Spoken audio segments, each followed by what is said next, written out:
Hi, welcome back guys, this is your friend Greedy Fanfics with another fanfiction. This is the first part of What If Deku Become a Dragon. All credits for this video go to their respective authors, so please support the real author. Check out the link in the description for more details. Please give this video a like and subscribe to the channel if you want more videos like this. Now let's get into the fanfic. Pray you're born with a quirk in your next life, and take a swan dive off the roof of a building. Bakugo says. Deku just stands there. The group walks out of the room laughing. Deku snarls quietly under his breath. He tried so hard to not go into mid-form and slam Bakugo's head into the floor. Sometimes he hated pretending he was quirkless. He goes and collects his stuff, even his notebook in the koi pond. He walks home thinking about ways to complete the entrance exam in mid-form. When he gets home, ᴡᴇ is still at work. The entrance exam isn't for another week. Deku goes to his room and goes into mid-form. He stretches his wings as far as he can in his small room. Sometimes not going into mid-form can be uncomfortable. The wings erupt from the scars in his shoulder blades. They don't hurt, but the scars mark where the wings come from his back. His horns curve up then back. He flicks his tongue over his teeth. He can eat whatever he wants, but he prefers meat. It's part of his dragon traits. The agate bracelet on his right wrist controls his powers. It dampens his fire power and makes it impossible to go into his true form. The quirk doctor had given it to him when he got diagnosed with his quirk. Deku sighs and runs a hand through his hair. His claws dig into his scalp and it feels nice. There is a knock at his door and he sighs. He blinks and lowers his hand. He cracks open the door. There is Bakugo on his doorstep with a few other kids. Bakugo starts when he sees Deku's one-slitted eye. SHT 1 second. He shuts the door quickly and goes back to his usual human form. It's slightly uncomfortable, but he can handle it. Deku flings open the door. What? They stare in silence. Deku gives them a tired look. You're gonna stand there or? Deku trails off gesturing to them. The damn SHT nerd swears? Bakugo yells. Deku sighs. Yes I do, Kachan. Now what do you want? Or are you gonna tell me to kill myself at my own house? They continue staring. What the hell has gotten into you today? Bakugo yells in disgust. What has Deku cuts himself off when a snarl escapes his throat. They flinch and Deku sighs.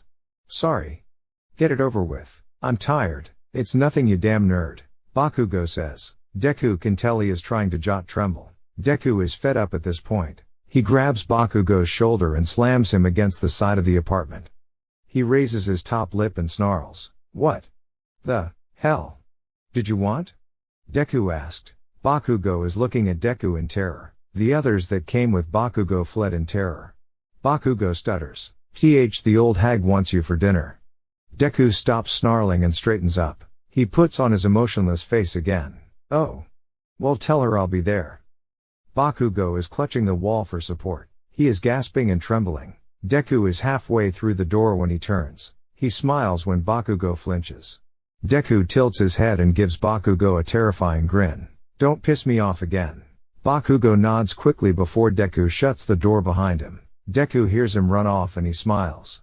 He goes back into mid-form and goes and lays on the couch and falls asleep. He wakes just before dinner at the Bakugas. Deku puts on casual clothes and walks to the Bakugo's house. He knocks and Kachan opens the door. He freezes and opens the door slowly, carefully inspecting Deku. Deku was in human form. Matsuki, I'm here. Deku yells as he walks in. Kaken's mom comes in and hugs Deku. How are you doing, Izuku? Deku replies with fine. Kachan is standing in front of the door staring. Deku turns his head to look at him as Kaken's mom walks away. Deku twitches and Kachan flinches. Deku grins. Deku follows Kaken's mom. Other than that incident at the beginning, the dinner is normal. They talk about ᴡᴇ and him and how school is. Deku leaves nearly an hour and a half later. He waves. He walks back to his apartment grinning. The next week Deku studies and everything is normal. Bakugo for once doesn't bully Deku and neither do the other students. The entrance exam comes around. Deku sits next to a boy with blonde hair and a lightning bolt in his hair. They talk a bit but President Mike sends them off to their assigned area to fight the robots.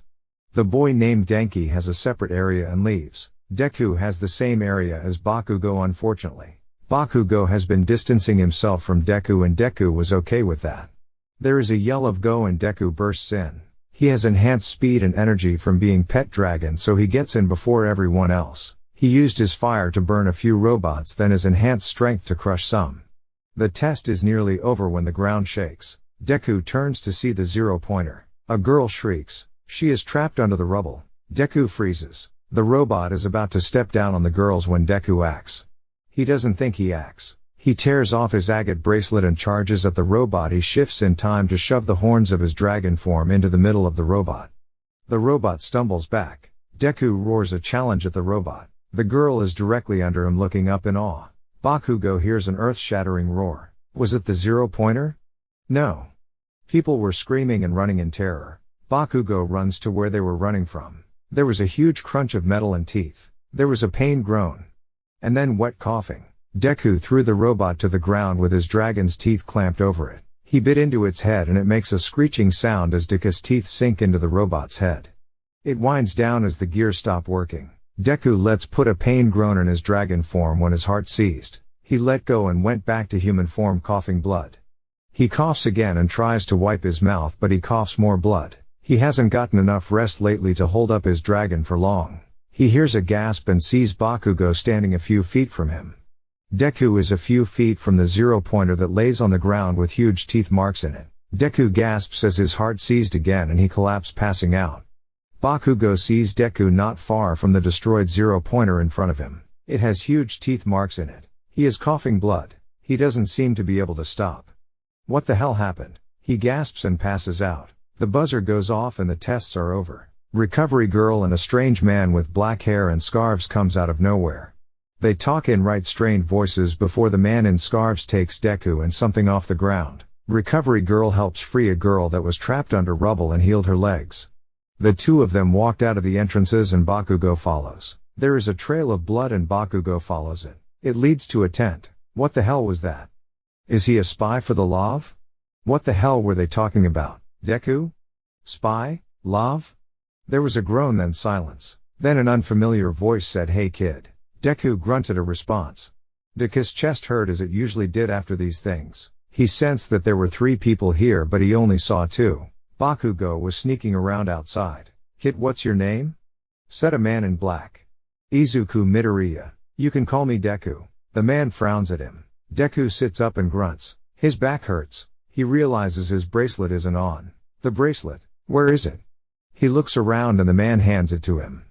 He sighs and clips it on. He feels the immediate relief. He sighs and leans backwards on the bed. What the hell was that quirk? The man asks. "Why would I tell you? I don't know you." Deku says. The man sighs. "I'm Shota Aizawa. I'm a teacher at UA. Are you a spy for the Lav?" Deku gives him a confused look. "Lav? What's that?" Aizawa sighs and Deku can tell it's out of relief. "This is why no one knows about my quirk. I've hidden it for years. I knew people would tell me I'm a villain." Deku says, looking away. "Well, can you tell us about your quirk?" the old lady asks. Deku shakes his head and mouths, "Someone else here." He points to where Bakugo was listening. Aizawa sighs again. "As long as you can control it and it's not a danger, then I guess we will find out when you're in UA. Before we dismiss you, do you need anything else?" the man asks. Deku shakes his head. "I've dealt with worse from my quirk. I'll be fine. Thanks." Deku stands and leaves. Bakugo steps in front of him. "You had a quirk this whole time, Deku?"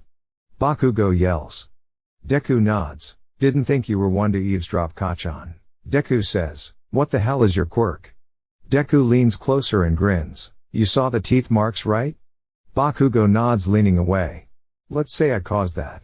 Bakugo pales. Deku grins even more and walks away. His chest hurts but he can handle it until he gets home. He opens the door and his mom once again wasn't home. He sighs and goes to the pill cabinet and pulls out his pill bottle. He swallows his pill and the pain in his chest disappears immediately. He needs to sleep. He goes to his bed and he falls asleep. He doesn't wake up until the next morning. School is over now and high school will start soon, so Deku needs to train. Due to his high stamina, he has to run nearly 12 miles a day to even start to get tired. He has hit his 14th mile when he spots Bakugo watching. He slowed to a jog, then walked. He is only panting slightly. "What the hell are you doing?" Bakugo yells, storming up. "Training," Deku says. "How far have you run extra?" Bakugo sneers. 14 miles or so, Deku says. Bakugo scoffs and Deku pulls out his phone to show the other blonde. It says 14.2 miles ran non-stop.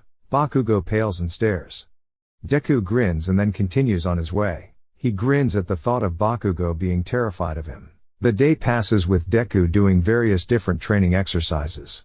He gets the letter in his mail the next day. Deku knew he would be accepted, and that he was. He was in class 1A. He looked at the map that was given to him.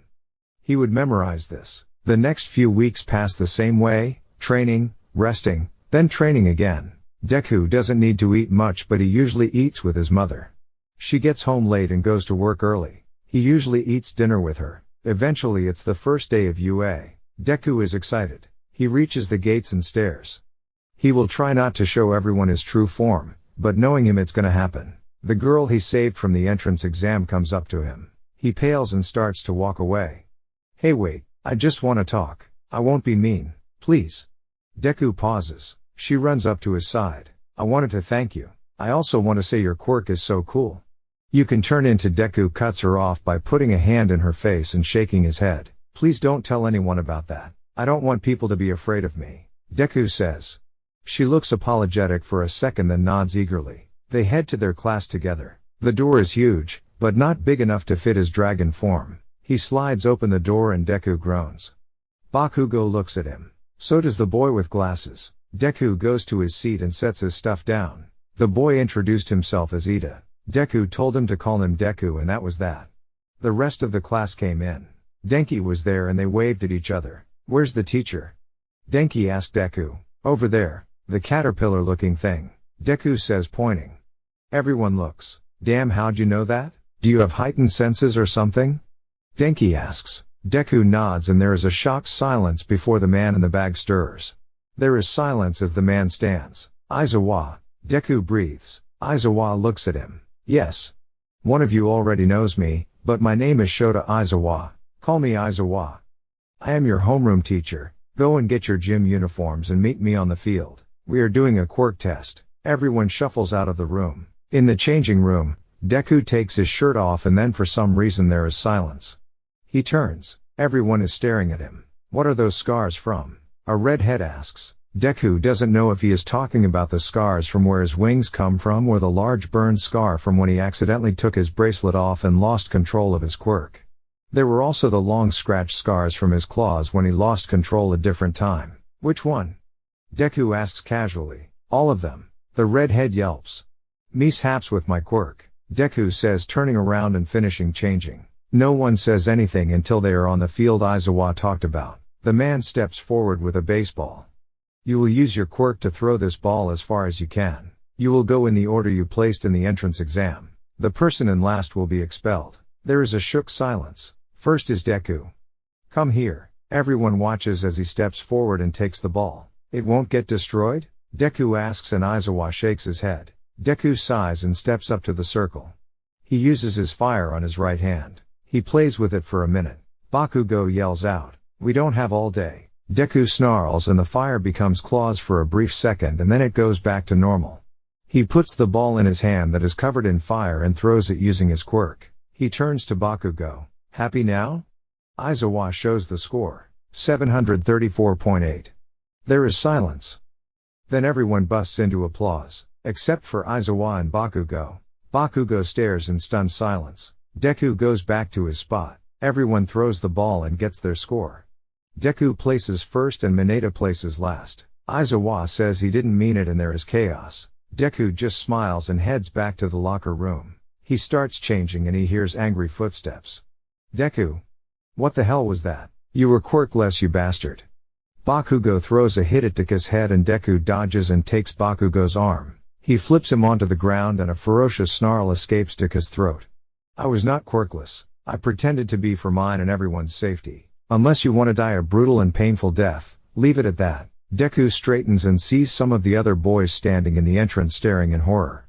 Deku turns back to his locker and finishes changing. Bakugo slowly gets up from the ground panting. Deku whirls and pushes through the crowd at the door and leaves. He runs into Aizawa. Kid, you alright? Deku nods, just trying not to rip someone's throat out. Aizawa pales slightly. Can you control your quirk? Deku nods again.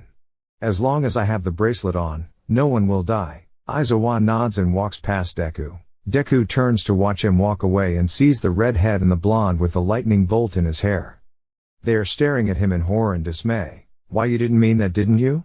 Deku realizes what he is talking about. Kinda. Let's just say, the bracelet doesn't come off, Deku says, and they look down at his right wrist.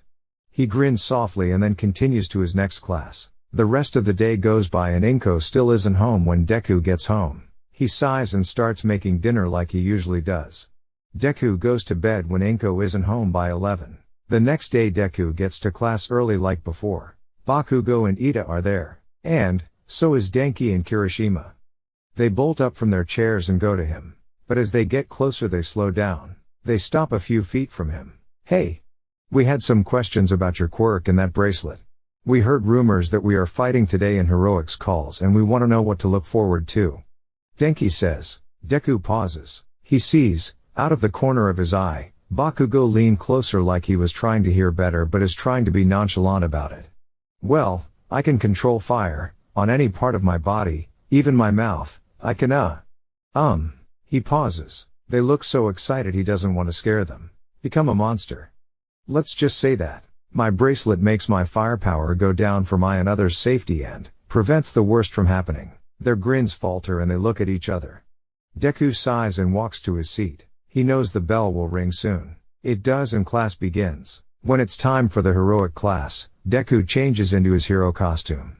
It has small slits in the back for his wings. The others don't see them. The hood on his head has horn-like antennas. He has a mouthguard with white triangles that represent sharp teeth.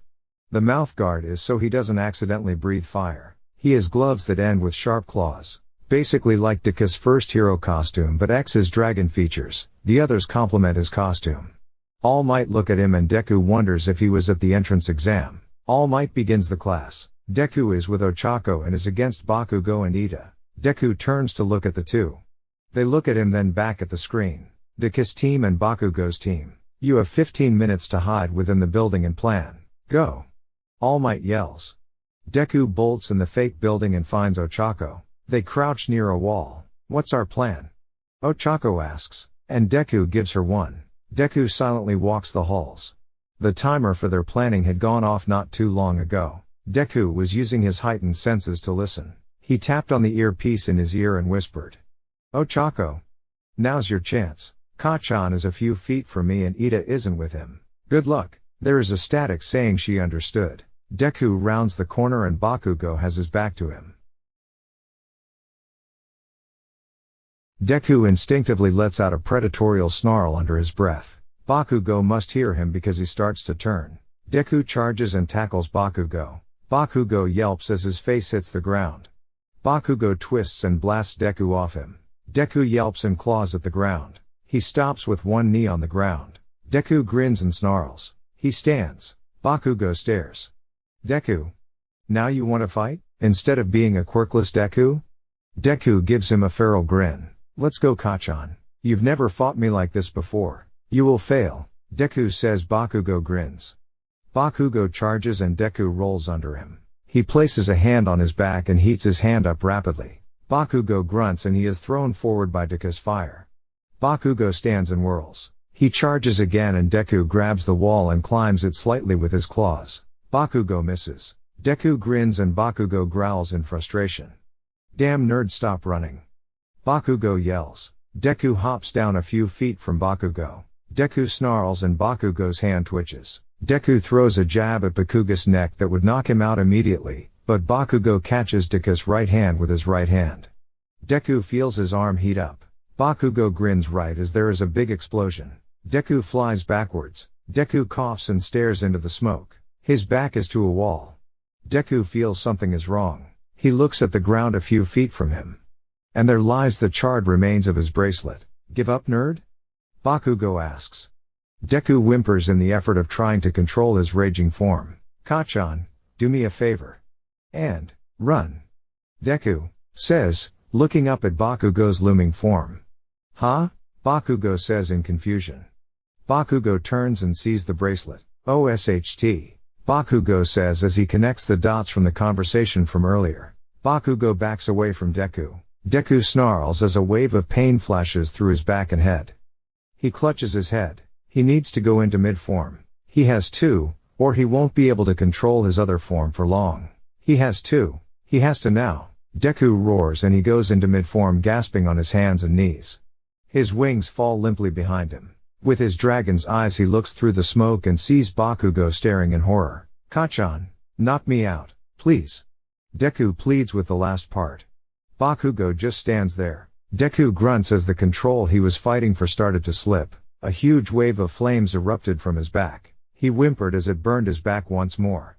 He shot the flames into the roof above him and a huge hole formed, the concrete melting. An announcement came through the speaker. "Missile abstained. Heroes win." Deku sighs in relief and collapses on the floor. He only saw ash and smoke as he started to pass out. The last thing he saw was Bakugo starting to crouch in his face. Then everything went black. A while later Deku wakes.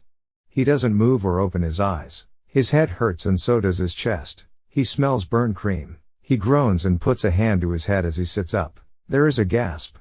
Deku opens one of his eyes. Bakugo is by his left and Denki and Kirishima sits near the end of the bed. "Ah. SHT. Deku says as another flash of pain bolts through his head.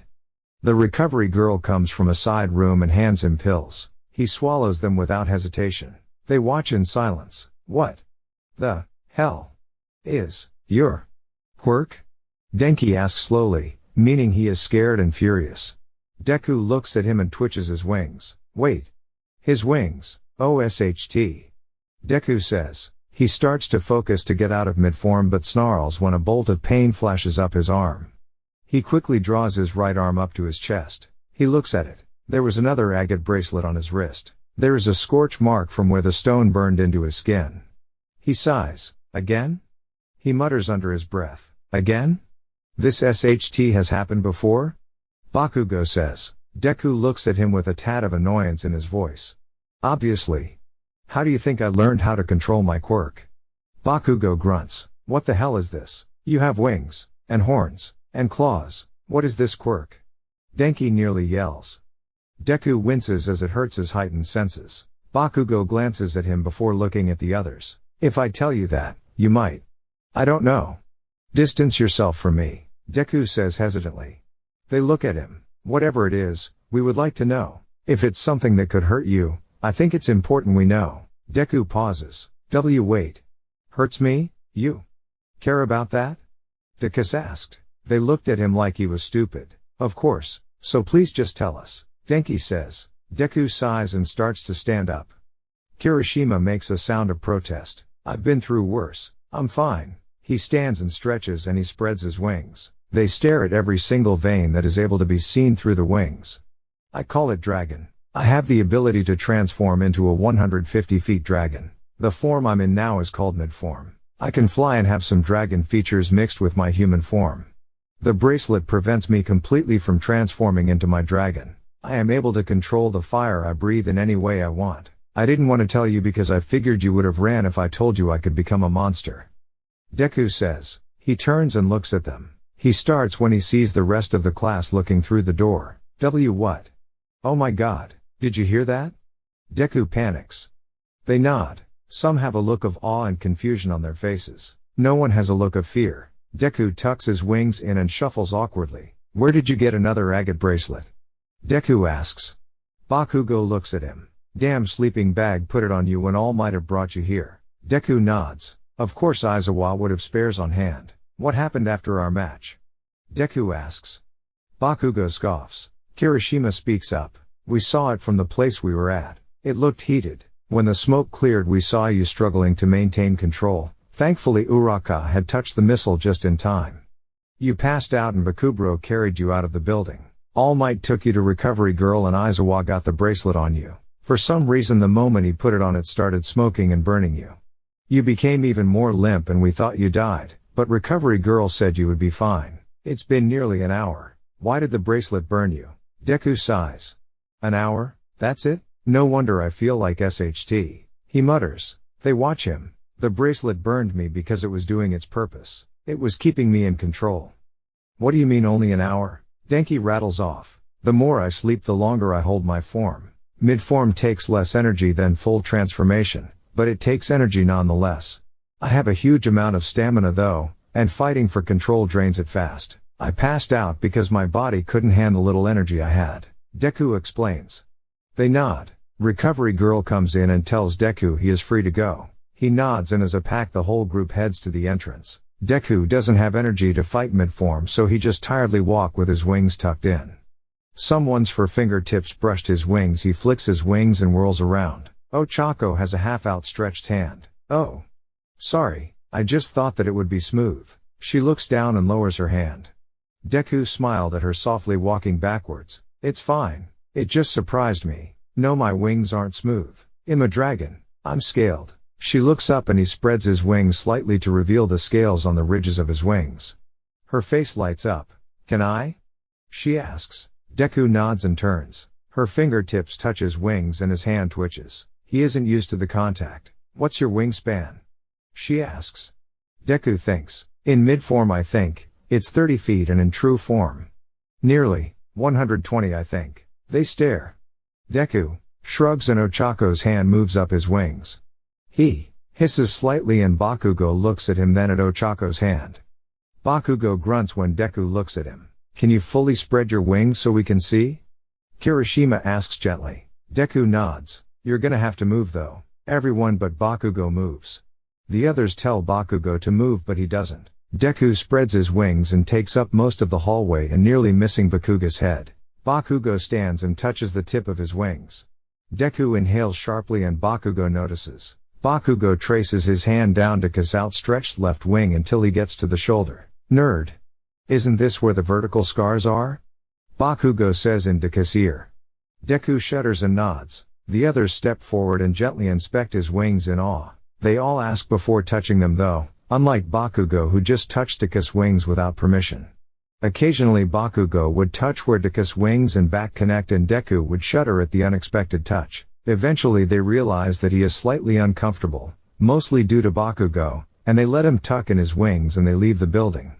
They split and Deku starts to walk home. He hears footsteps behind him due to his heightened hearing. He flicks his wings and the follower pauses, then continues walking. Deku whirls, snarling ferociously and raising his upper lip. It's Bakugo standing there. Oh. Deku says and straightens and stops snarling. What do you want? Deku asks, continuing on his way home. Bakugo says nothing for a minute, catching up to Deku. I wanted to say hi to 괡ᴜᴛᴏ, he says. Deku laughs and Bakugo stiffens. What? Is she okay? Yeah, she's fine. But you're gonna have to wait until midnight. She comes home late and leaves early, so I'm home alone most of the time. If that's the only reason you're following me, then I suggest you just go home, Kachan. Deku says, not turning to look at the blonde. Bakugo make a strangled sound. Why you live alone? Bakugo asks. Deku shrugs basically. Yeah. Deku replies. There is a lapse of silence and Deku rounds the corner and sees his apartment. He unlocks the door and opens it. He throws his bag on the table like usual and takes out a snack from the fridge. Bakugo watches from the living room doorframe as Deku flops down on the couch. You're gonna be waiting a while. I suggest you sit down. I'm gonna nap, so be quiet. Deku says, finishing his snack and twisting so he faces the back of the couch. Deku hears Bakugo move, but sleep drags him down. He was too exhausted from the training today that he forgets Bakugo is here. Bakugo watches as Deku quickly falls asleep. Deku must be really tired if he is asleep in minutes. Bakugo goes to the fridge quietly and opens it. There is a few packs of raw steak and a few containers of leftovers that Bakugo assumes is for 괡ᴜᴏ. Bakugo scoffs and closes the fridge. Bakugo walks to Deku, who has his back to him. Bakugo reaches out to touch the horns on Deku's head, but he stops himself just before he touches Deku's hair. What the hell was he doing? He pulls his hand back and looks around the room. There is a chair and Bakugo sits in it. He sighs and Deku twitches at the sound. Bakugo pulls out his phone and texts the old hag he will stay overnight at Deku's. Deku wakes. His head hurts, but it was better than before. He sits up and someone makes a startled sound. Deku turns his head quickly to look at the spot, snarling softly. Deku looks back and he relaxes. He groans and puts a hand to his head. Bakugo makes it nice to get up, but Deku gets up first, stumbling to the cabinet by the fridge. He takes his pills and swallows them. The pain goes away almost instantly. He looks at the clock. It's nearly 11:30. He hears Bakugo enters and he turns. Surprised you're still here, Kacchan. Bakugo shrugs. The door clicks and Deku straightens. Deku? Honey, are you awake? Inko calls from the entrance. Yeah, Mom. Deku calls and walks to her. The bags under her eyes have become normal and her messy hair is not a surprise to Deku, but Bakugo makes a choked sound as he sees the person he hasn't seen in nearly 10 years. Deku helps his mom put her stuff down and gets her food ready. Deku tells her he is going to bed now and Inko nods. Bakugo stares. You staying or not, Kacchan? Deku asks. Bakugo stands there before sitting on the couch with a huff. Deku sighs and goes to his room and falls asleep not long after. Bakugo wakes a few hours later to whimpers and yelps from down the hallway. It sounds like it's from Deku's room. Bakugo stands tiredly. Inko seems to not have heard the sounds due to her being so exhausted that she was out cold. Bakugo gets to Deku's room and cracks open the door. Deku is in the bed curled in a ball, whimpering and twitching. Bakugo steps in and looks around. His room hasn't changed much since when Deku was little. A few more figurines and new posters. Bakugo kneeled in front of Deku. Deku's face was scrunched up like he was in pain. Bakugo places a hand on Deku's shoulder. Nerd. Wake up. Deku's eyes burst open and he pulls away from Bakugo quickly. Deku gasps when his wings hit the wall. Nerd, it's me. What was that about? Deku looks at him.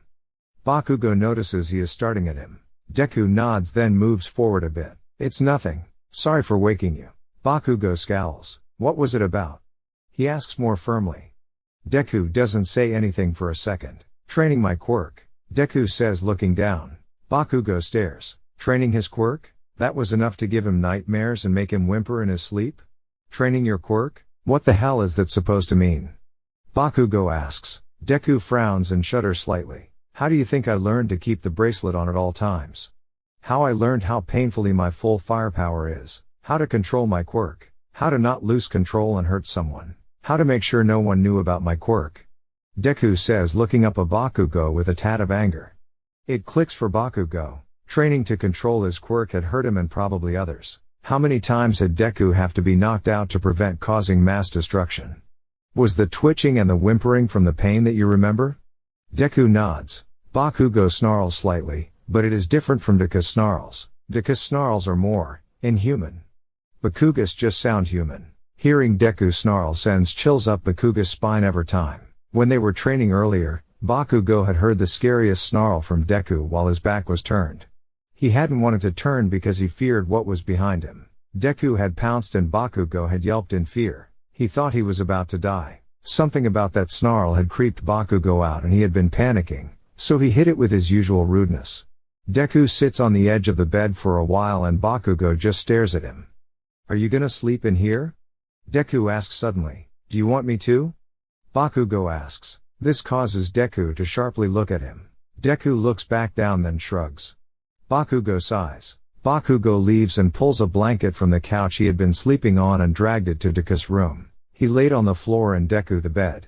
The next morning, Bakugo woke up late. He usually wakes early and goes for a run, but this time he sits up and looks at the clock near Deku's bed. He realizes two things. Deku is gone and it's nearly 7:30. He woke up an hour and a half late. He steps from the room and looks around the house. He hears and smells something cooking. He goes to the kitchen. Deku is there cooking eggs. He turns when Bakugo enters, like he had immediately sensed his presence. Morning, Deku says, turning. Bakugo grunts. He notices Auntie Inko is gone. Works late and leaves early, Bakugo recalled Deku saying. He sits at the table. As he starts to wake up more, he realizes that Deku's shirt has two vertical slits which his wings come out of, and that Deku can cook. Since when the hell have you been able to cook, nerd? Bakugo asks. Deku shrugs without turning around. Whenever mom started to leave home more often or not, I guess. Bakugo watches as Deku finishes cooking and dishes Bakugo up. He gives Bakugo the entire batch. Are you not gonna eat? Bakugo asks. Deku sighs. I will.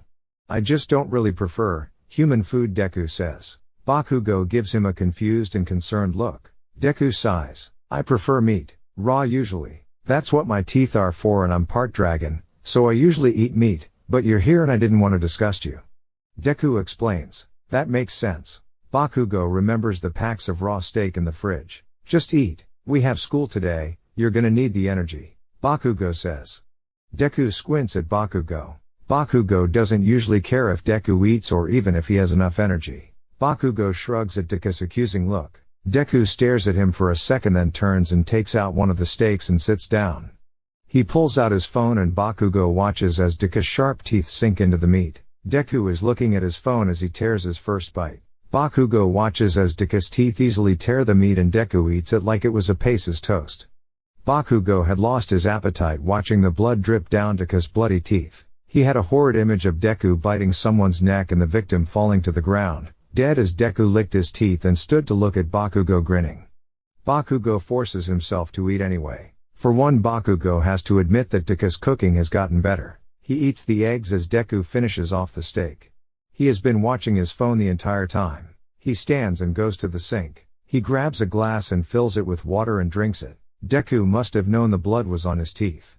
He wipes his face on the towel and he turns to look at Bakugo. Told you, Deku says. Bakugo shrugs and looks at his empty plate. Then the time. We have to leave soon, Bakugo says. Deku nods and grabs his backpack and Bakugo quickly freshens up. They leave. Deku turns and locks the door behind him. There is a slight breeze. Deku lifts his head up slightly and closes his eyes. He smiles and instinctively his wings stretch out a little. Bakugo watches as the sun hits the boy's face and his green hair becomes a vibrant emerald. His horns are black. Bakugo feels something brush his back and he turns slightly. Deku's wings have stretched out a bit to embrace the wind and is covering most of Bakugo's back. Deku sighs softly. Bakugo looks. Deku looks, longing, like he wants to fly but can't. Why don't you just go fly? Bakugo asks. Deku hesitates then frowns looking at him. Last time I did I nearly got shot down. They knew I wasn't Hawk so they shot at me, Deku says, lifting his shirt on his left to show a small bullet wound. I don't know if it was a villain or not, but I also don't fly because most people are scared of my appearance, Deku says, looking forward again.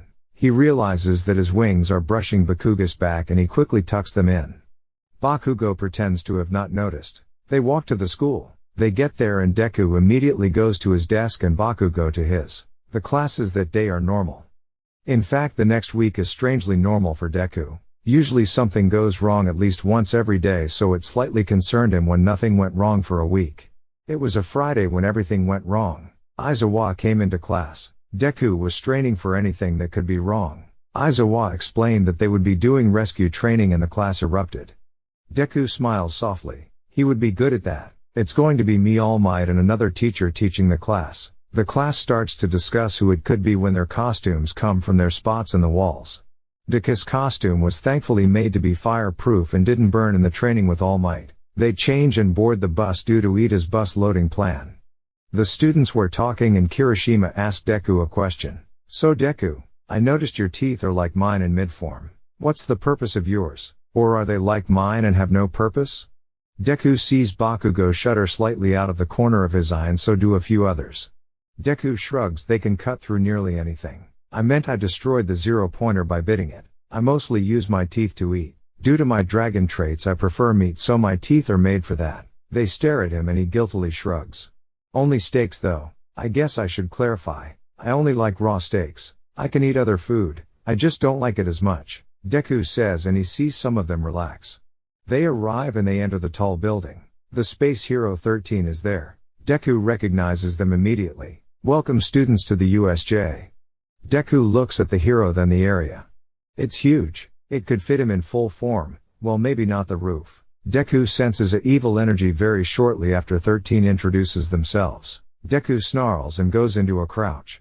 Everyone goes silent as they look at him. Problem child? What's wrong? Aizawa asks. Deku kept snarling and staring. Here a dark purple hole was forming. Everyone looks. Aizawa pales slightly. 13. Protect the kids. These are villains. This is not a practice. Everyone evacuate now while I hold them off. Denki, use your quirk to try to get help for the school, Aizawa says, putting his glasses on. Deku just stands there. No one notices, but he is in a protective stance. That can be assumed as a battle stance. Deku, come on. Ochako yells. Deku shakes his head. No. I'm helping you go, he says in between snarls. They don't try to protest anymore. They know he will be fine. A man with hands steps from the portal and so do hundreds of others. A snarl/roar rolls from Deku's throat and everyone in the building hesitates. Well, what do we have here? Wait. Where is All Might? The schedule said All Might would be here. The man with hands yells. He starts scratching at his necks. The portal becomes a person with a metal neckband. The rest of the class is starting to escape when Deku sees a flicker of movement that would be seen to the human eye. Deku moves and just before the wisp villain can get in front of the class, Deku pins him down by the neckband. Deku snarls ferociously. Don't you dare. Deku threatens. The wisp villain coos. That's a nice quirk. You caught me. But, did you expect this? Everyone is covered in the black mist before they can do anything. Suddenly Deku is falling. He throws open his wings and hovers. He is in the shipwreck zone. Sue hops out of the water. Deku lands on the boat, rocking it slightly. What's the plan? Deku asks. You surprised me. Kero. You can use fire, right? What if we heat the water up and burn them? Kero? Sue says, pointing to the villains who are talking in the water. Deku nods. He could do that. The boat suddenly gets cut in half. We have to act now. Trust me? Deku asks, opening his wings. She takes his hand and Deku flies up. It feels nice. He shoots a burst of flame at the water. It causes a huge wave and draws them all to the center of the wave. He soars over them as they all are burned by the scorching water and some are knocked out from being hit together by the huge wave. Their first obstacle was cleared. They land at the shore and Deku sees something huge and purple on Aizawa. The man with hands is laughing manically. Nomu. Finish him. The man with hands says. Deku watches stunned as Aizawa's head gets plunged into the concrete, and something in Deku snaps. There is a plop in the water as his bracelet comes off. Deku surges up in dragon form. He towers over everything. He roars a challenging sound. There is stunned silence throughout the building. Deku makes a clicking snarl. The Nomu slams Aizawa's head in the ground and Deku takes the Nomu by the waist and bits down. The Nomu is split in half. It falls on the ground in 2 pieces. Deku stands over Aizawa protectively. Deku lowers his head and roars again. The Nomu quickly heals. What's this? A student with a dragon quirk? This could be very valuable indeed. The man with hands says. The wisp villain appears and Deku snarls. The whole building can hear everything. Sir. One of the students managed to get away. I have scattered the others. Arg. Now the pros will come. Fine. We will just kill some students. The man with hands stops scratching at his neck. He turns to Deku. Deku sees Bakugo and Shoto burst from the fire zone just as Shigaraki places a hand on Deku's forearm. Deku roars as he disintegrates a few layers of scales and a layer of muscle. Deku lifts his forearm away and stomping down on the man with hands. He just barely manages to dodge. Deku's arm gives in and he slumps to the ground. Deku roars. He is just barely not laying on Aizawa. He stands shakily. He breathes a burst of flames and the Nomu jumps and shoots Deku's jaw. Deku growls and throws the Nomu off. It lands a few feet away.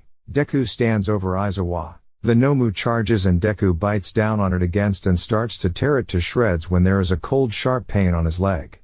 He roars. He falls and collapses into midform. The spin was too much. He attempts to get up but he is kicked brutally away from Aizawa. Deku coughs and looks up. It's the man. Deku snarls but the man with 4 fingers grabs Deku's chin and raises them to eye level. Deku's wings droop and they rush the ground. You monster. I like you. You are coming with us. We will put you to good use. Deku snarls and with all his might he tries not to fight the wave of flames around them. The man howls in pain and drops Deku. He falls to the ground coughing. Deku stands. His head, left arms, and right leg hurts. He stands and spreads his wings. FCKU. Deku says and soars up as the Nomu charges at him. Deku lands behind it and starts to climb it. It tries to throw him off but he digs his claws in. He gets to the head and plunges his hands in the Nomu's brain. It roars as the claws dig in. Deku grins at the man. There is a streak of blood covering his left eye. He forces his true fire power into the Nomu's brain through his arms. It roars and then there is silence. Deku is falling but he can't catch himself. He was caught by someone. He looks to where the Nomu was. Except it wasn't there anymore. There was only a pile of ash in its place. Deku passes out in the other's arms. It's a blissful escape.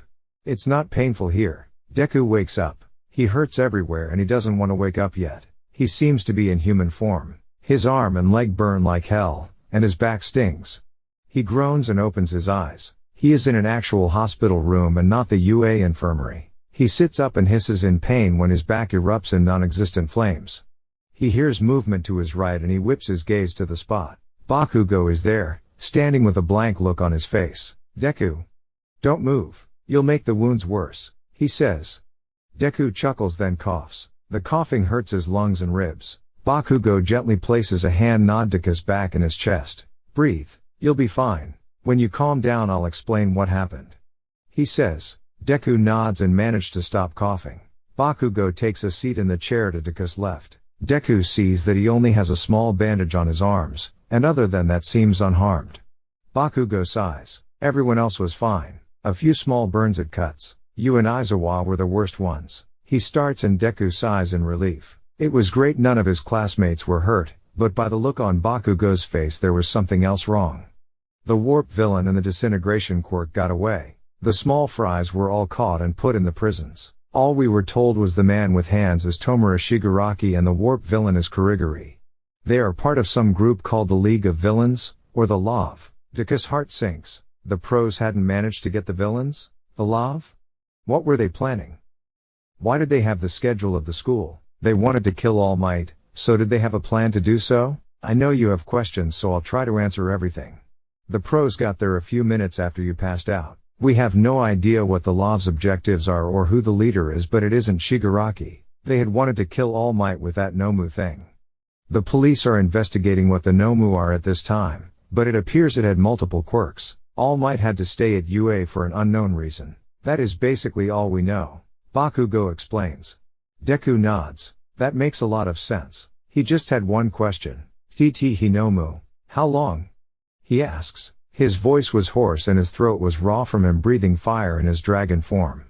He wasn't used to doing that and that was actually the first time he had done it. His throat was also dry and that's what caused him to stutter. The Nomu is dead. You burned it so much that the shock absorption quirk it had was overworked and couldn't handle the attack. It burst into ashes and you fell off of it. You burned one of your wings massively and it needs to heal, but you went into human form after you burned it. Your arms and back are burned. I managed to catch you before you drowned. It's been 2 days. Deku nods. Him being in human form made sense as for why he couldn't catch himself when he fell. His arms and back pain matched with the story. He can't believe he used his full firepower. As far as he has tested he can make it to 700 degrees Fahrenheit, with the bracelet. Without it he could get to nearly 1400 degrees Fahrenheit. He could double it, but with what he accomplished he thinks his firepower was stronger. Before he could ask Bakugo anything, a doctor came and shooed Bakugo out saying the man needed to change Deku's bandages. Can I stay? Bakugo asks. It startles the doctor and Deku. I suppose, as long as the wounds won't bother you. The doctor replies. Bakugo nods and sits back in his original chair. The doctor unwraps Deku's arms first. Deku's assumption was correct. These are worse than the third-degree burns he had suffered from training his quirk. His left arm had a huge portion of the skin missing. They must have a healing quirk on hand, because the muscle was no longer showing. Deku watches as the doctor puts healing ointment on his arms gently and then rewraps the wounds. The doctor does the same for his back. He can't see his back but he is guessing it's bad. Can you bring your wings out? Your left needs to be wrapped. The doctor says gently. Deku shakes his head. He is too tired to maintain the form. That's problem because of the healing quirk. The doctor nods and leaves. Deku stays there for a while before Bakugo stands. I have to go. Class starts soon and I have to go since I'm unharmed. You will probably be able to go back in a few days. Deku nods as the blonde leaves. Bakugo is right. Deku does go back a few days later. His burns and his scars sting. The places he got disintegrated are now pale white scars, thanks to a healer at the hospital. He has been so tired he can't activate his quirk so they could wrap his wing. He has bandages on his arms, back, and legs when he walks, limps, into the classroom. They all go silent, then a huge yell of Deku. Deku puts his hands over his ears. It hurts but he takes his hands away a second later. Kirishima and Mina are in front of him. Dude. That was so cool. We heard your roar from halfway across the building. It sounded so manly. Your quirk is great. Kirishima says. Deku smiles softly. He can't talk much due to his throat being scorched from breathing fire. We hope you get better soon. We were worried after you passed out and no one would tell us how you were after that. Mina yelps. Deku chuckles. Thanks. He mutters. The whole room goes quiet at the sound of his voice. It's still hoarse and scratchy. It hurts to talk so Deku can't do it much. What happened? Why does your voice sound like that? Mina asks, concerned. Deku grunts, then thinks and an idea comes to him. He raises his arm and taps his bracelet, then makes an explosion motion from his mouth. It clicks for Kirishima. Your throat is raw and hoarse from breathing fire in your dragon form? Deku nods and the room is silent. Aizawa comes in and everyone takes their seats. As you know, the sports festival will be soon. You will be given the week to train and practice your quirks. You have limited time. Go. Aizawa says. Deku stands and follows the others out to a training ground nearby. Deku doesn't go into mid-form. Kirishima and Mina take the first round. They battle until Mina forfeits. Bakugo turns to Deku. Fight me. Deku stares at him in shock. Bakugo glares at him. Deku's shoulders slump in defeat. Bakugo nearly drags Deku up to the cement stage. Deku stands there tiredly. This will probably be fast due to the fact that Deku can't go into mid-form. Bakugo charges and Deku sidesteps and attempts to grab Bakugo's arm, but Bakugo pulls his arm back. Deku clicks. Deku rolls away from Bakugo. Bakugo grins and charges, his hands popping. At that moment Deku had a flashback of a 4-year-old Bakugo charging at a 3-year-old Deku, his hands popping and a malicious grin on his face. Deku's face falls and he panics. 2 options go through his head: 1 dodge and attack from behind, or 2 go into mid-form and fly up. Deku chooses the second one. He goes into mid-form, spreading his wings and soaring up. But something is wrong. He doesn't hover, he barely gets far enough off the ground to dodge the attack. Most of his air time was from him jumping. Deku yelps as a huge burst of pain goes down his entire left side. He falls to the ground, grunting on impact, and rolls a few times before skidding to a stop on his left, facing Bakugo. Bakugo turns grinning but pauses when Deku just lays there. He closes his eyes. The pain is the worst thing he has ever been through. He hears a few yells of Deku. Deku just lays there. Finally the pain is too great for Deku and he stands. It realizes some of the pain, but it is still there. He opens his eyes to see a horrified Bakugo staring at his left wing. Deku looks and sees a horrible sight. Half of his wing is gone. The part where the rest of his wing should be is bright red and blistered. Deku twitches the wings and it burns. He looks back to Bakugo with a look of confusion. What happened? Was this due to him using his fire? Deku stumbles and Bakugo makes a move to catch him. Deku slumps in Bakugo's arms. He is tired, but for some reason he can't sleep. He knows that as a dragon he is speed healing, but this wound would take days to heal. He gasps as his wing touches the ground and it burns. There is a yell. Someone go get Recovery Girl and Midnight. It sounds far but close at the same time. It sounds familiar. There are footsteps, then the air smells sweet. He immediately passes out. It's nice to escape the world sometimes. Bakugo watches as Deku's eyes widen as he charges. He quickly goes into mid-form and Bakugo just barely manages to miss him. When he flies up, Bakugo turns to see him lying on the ground. Bakugo watches as Deku closes his eyes. A few people from the class yell the nerd's name, but he doesn't respond. Bakugo watches as he stands slowly.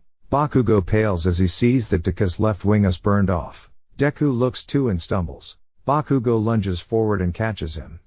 Bakugo feels Deku slump in his arms. He gently puts him in the ground and lays him back up. Someone get Recovery Girl and Midnight. Bakugo yells. Deku doesn't seem to react to Bakugo nearly yelling in his ear. Midnight comes running out and uses her quirk to knock Deku out. Bakugo watches as he slumps into sleep and Recovery Girl brings a stretcher and carries him away. Bakugo stands there as he watches an unconscious Deku be carried out of the training grounds. Deku groans as he wakes up. Once again, he is really getting tired of this. He sits up. His back is surging with pain. He looks up to see Aizawa in a chair not far from him. The man looks up and sighs tiredly. What the hell was that? Aizawa asks, pinching the bridge of his nose and closing his eyes. Deku sighs, too, and flexes his left arm and it burns and he lets out a hiss. Aizawa opens his eyes to look at him. I'm fine. Just hurts. It's a part of my quirk I had temporarily forgot. If I'm too tired to transform and do it anyway, my form won't be complete. Take this time as an example. I was too tired but I transformed anyway. I was mostly focusing on my wings, so my injured wings suffered the consequences. If I do it again, let's say summoning my claws, my nails might turn black but not become claws. If I'm really tired and go into true form, I will cough blood. It's a part I had to learn the hard way, Deku says, shrugging. He was too tired to look at the damage, but with how much pain he was in, he could tell he was healing.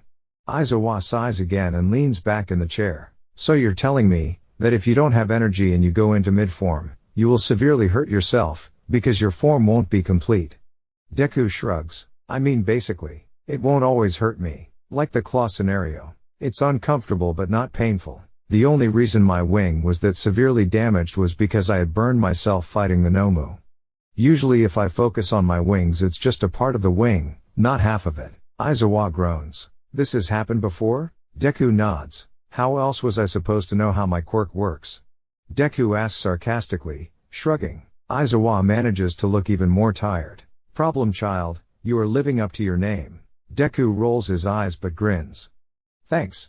He stands and stretches his arm. He feels Aizawa watching him. He stretches his left arm and winces as a flash of pain shoots through his left side. Yep. His wing was healing. He would probably be fine by tomorrow or the next day. How long until you're healed? Aizawa asks, reading his mind. A day or two. Thanks to my quirk I heal fast. Fast? Yeah. That's normal. For half of your 30-foot wing to be burned off and then you are fine the next day, Aizawa says sarcastically, rolling his eyes. Deku grins. Yeah, it is. He teases Aizawa. Aizawa glares at him. The door opens and they both turn to look. Bakugo and Recovery Girl stand in the doorway. Recovery Girl firmly walks to him and pulls his left arm. He hisses, but she doesn't seem to mind. I'm not healing wounds like this again. You need to learn how to control your quirk, mister. Deku sighs, taking his arm back and massaging it. I do know how to control my quirk. It's not my fault we got attacked by villains, Deku says, side-eyeing Bakugo. He grins when Bakugo looks at him in shock. Recovery Girl sighs and walks into her office. She turns just as she is about to walk into the room. You're free to go, but learn how to control it. Deku stares after and huffs. Not my fault, he mutters, crossing his arms. Bakugo is staring at him with a looks of confusion and shock. Deku smiles as he looks at the blonde. Something wrong, Kachan? Bakugo shakes his head. Where the hell is the weak, useless Deku I know?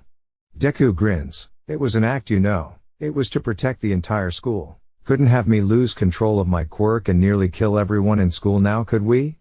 Deku asks. Bakugo and Aizawa stares. Deku grins even more. He slouches and puts on a scared and tired face, just like in middle. He starts to pretend to panic and back away.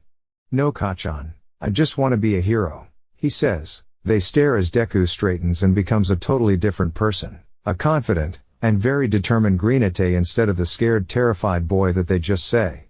Deku laughs at their reactions. You didn't know? Ha. That's amazing. I didn't want to kill anyone, so I became a different person. It's not that hard to do, Deku says, tilting his chin and smiling.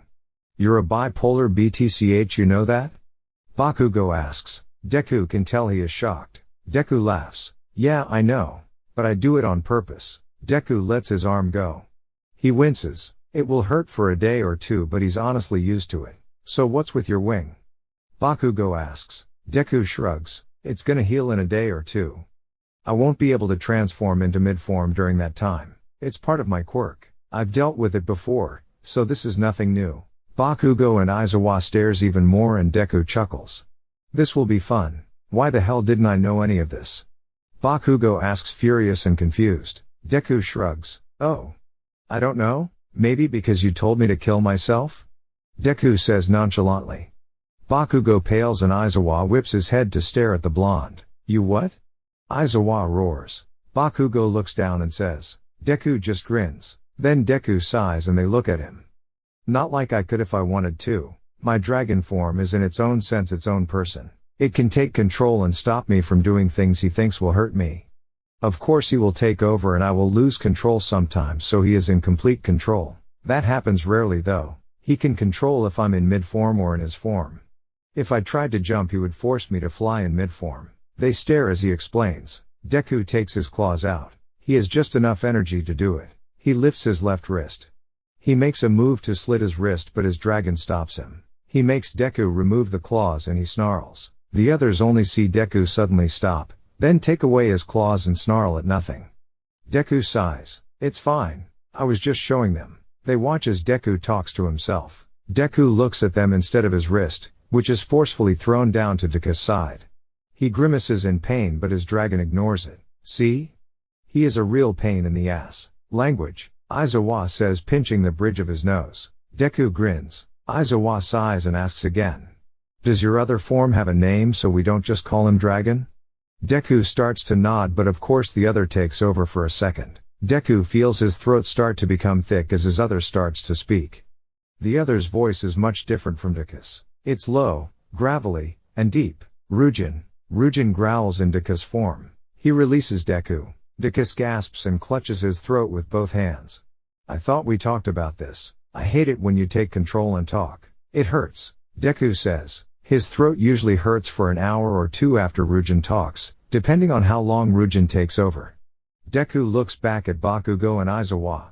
They are watching in fascination.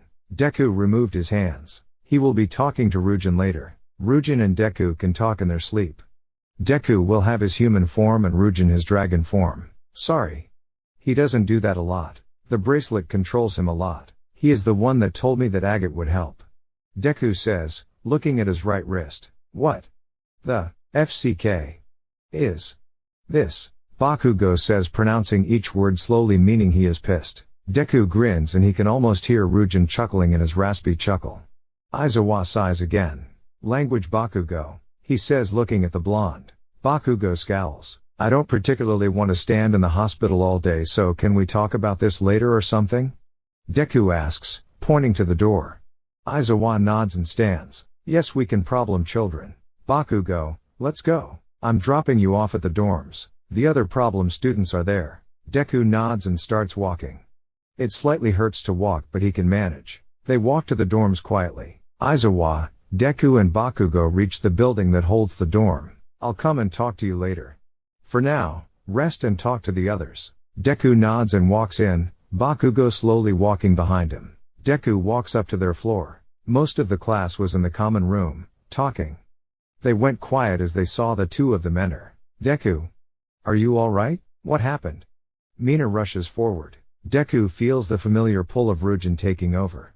It feels like someone pulling him backwards and then pinning him to the ground. In his mind he yelled at Ryujin. Don't you dare hurt them. I'll hurt us if you touch them. Bakugo watches as Deku's right hand twitches and then a glazed look comes over his eyes. A huge wave of green smoke soared from Deku's chest. It protectively waves in front of him. It resembles a very small dragon made of green smoke. It gives a ferocious snarl despite its size. Deku also snarls. Ryujin. Calm yourself. Deku snarls and the green smoke dragon disappears and Deku falls to the ground on one knee. He looks up and a trail of blood comes from his mouth. Deku sees Bakugo's eyes widen. He wipes at his mouth and looks at the smear of blood on his thumb. SHT. He didn't have time to deal with Ryujin's antics. If he is too tired to go into Ryujin's form, and does it anyway, he will cough blood. He tastes the blood in his mouth. SHT. He needs to cough. He coughs into his hand, his knee almost failing to support him. He pulls his hand from his face to see it covered in blood. The common room is silent. Deku wipes his hand on his pants. He can get the stain out later, he only needs to take vinegar from the kitchen cabinets. He shakily stands. God damn, Ryujin took so much energy that Deku didn't have to do his little stunt. Deku stumbles and clutches the door frame for support. Mina takes another step forward, and Deku throws his hand out to stop her. Wait. He might attack you. It wouldn't be the first time. Deku looks up and sees the shocked expression on all of their faces. Bakugo's hand twitches like he wants to help support Deku, but isn't sure about it.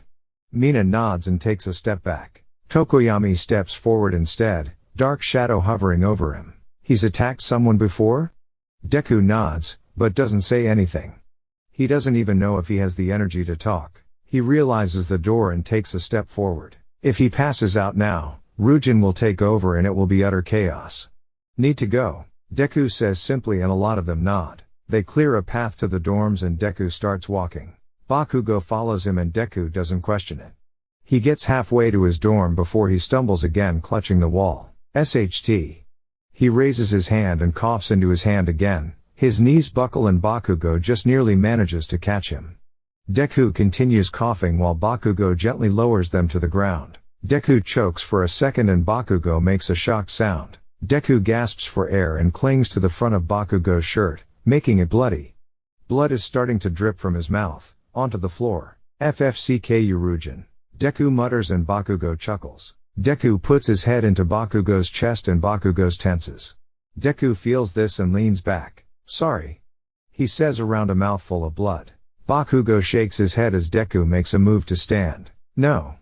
I'm helping you. You're too goddamn weak to make it on your own. Deku nods slowly and puts an arm around Bakugo's shoulder and Bakugo lifts them both up. Deku is assisted by Bakugo to Deku's form. Deku can see the door again when he has another coughing fit. Bakugo stops walking as Deku starts to go limp. Bakugo's hand holding Deku's arm in place is the only thing keeping Deku upright. Deku lifts a hand to his mouth and coughs again and again. He suddenly has a massive headache and is knocked out by the pain and lack of energy. He goes completely limp.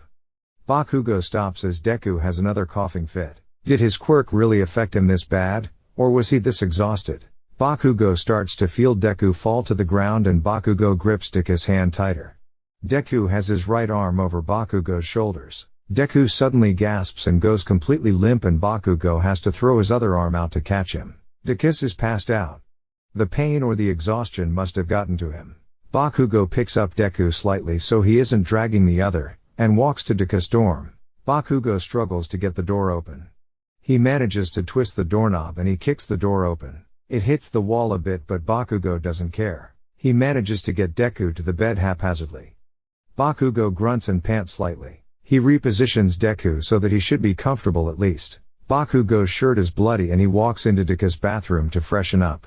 He can't get all of the blood off, but it's a black shirt so the stain won't be visible. He takes a towel and dampens it. He runs it down his slightly bloody arms.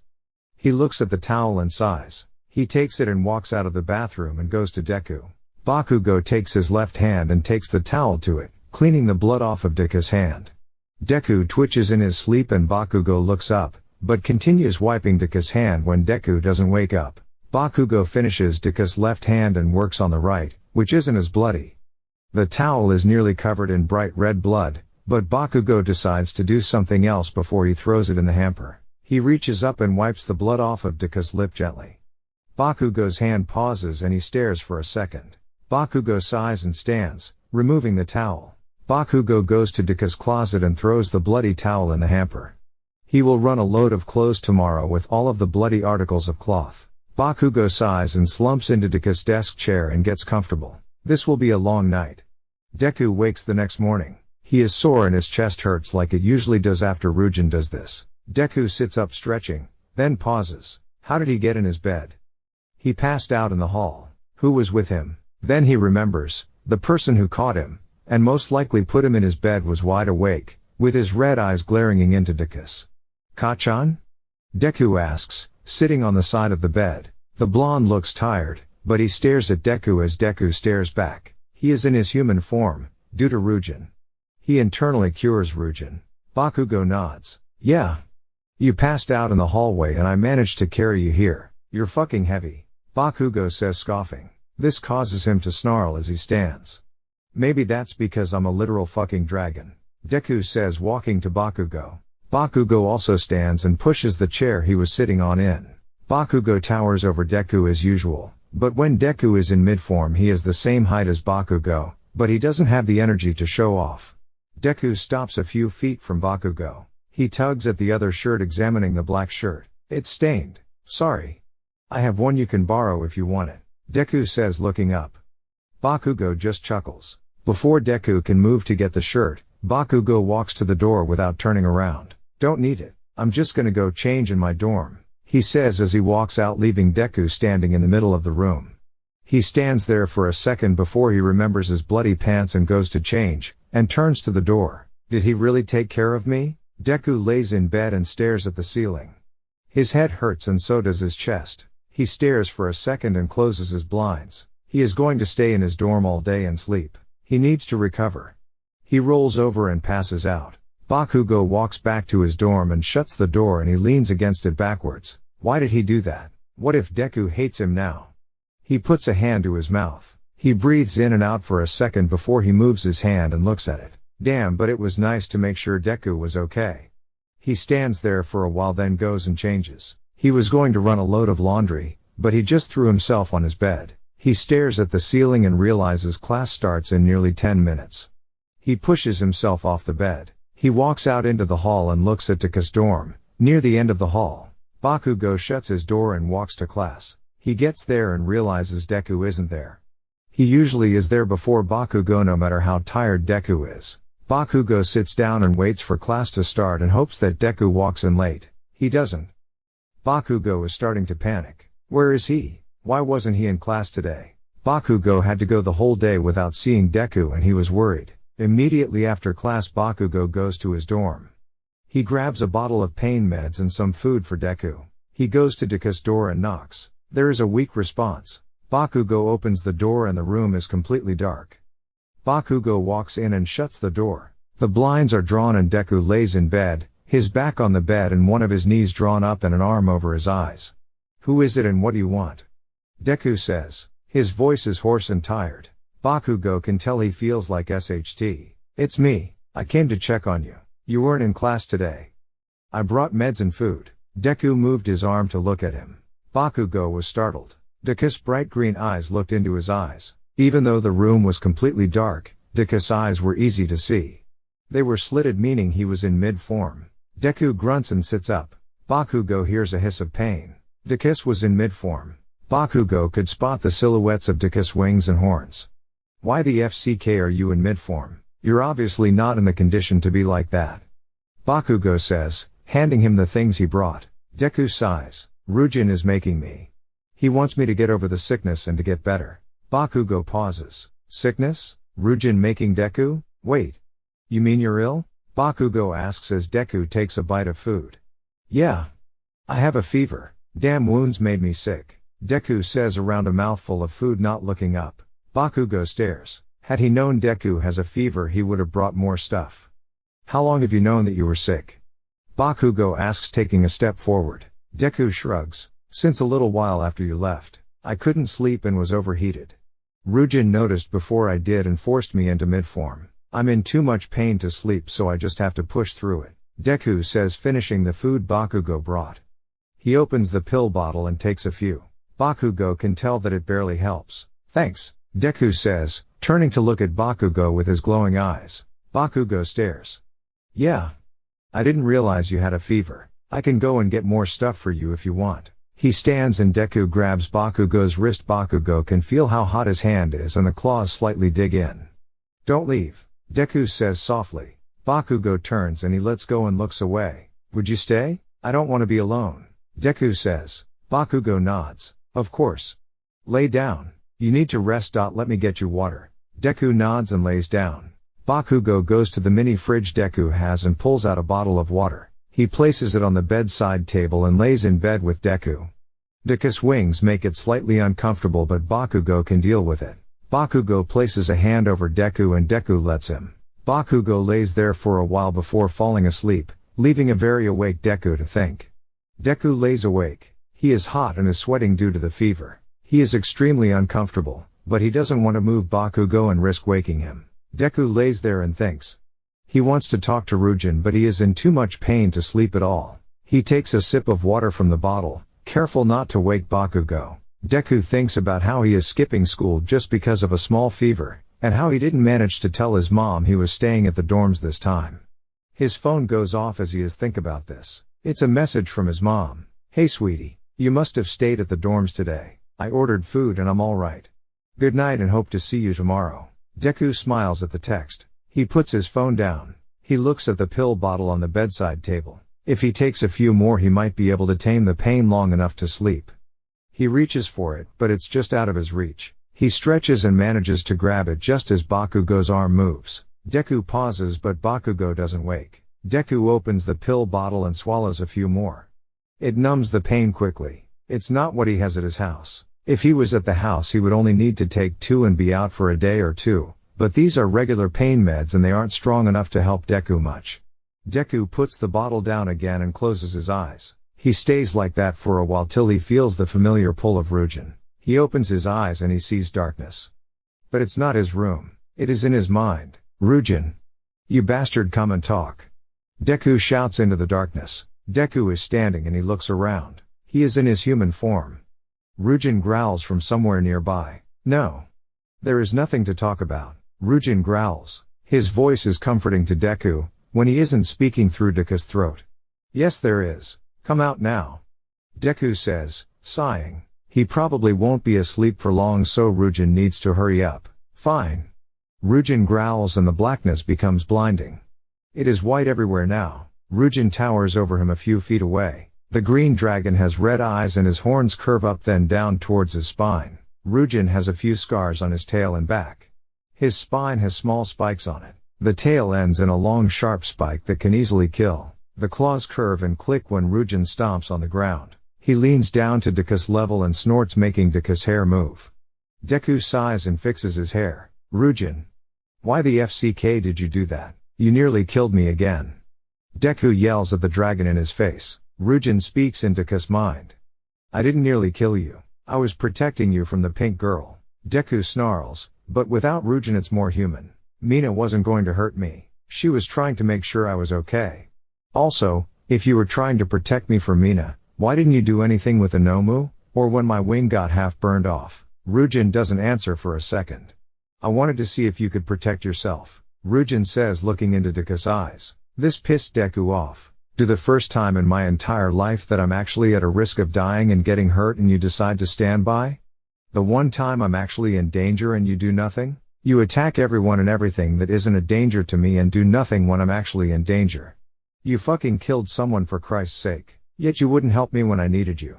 Deku yells. ᴜᴘ just looks away guilty. I know. I'm sorry. I thought it would be okay. But look. You have someone to protect you now, instead of just me. Deku knows he is talking about Bakugo. Deku sighs and ᴜᴘ looks at him again. He isn't protecting me. He just feels bad for what he did to me in middle school. Deku stares into Ryujin's eyes. He knows that ᴜᴘ could easily kill him if he wasn't a part of Deku. Deku knows ᴜᴘ cares a lot for Deku. They are close and will do anything for the other. Deku sighs and puts a hand on Ryujin's nose. I know you care, but UA is different. The people here care as much as you do. They won't hurt me or you. There is no need to take over here. If you absolutely want to do something, tell me and I'll do it, okay? Just don't hurt them. The villains were a one-time thing, so we don't have to protect each other anymore, okay?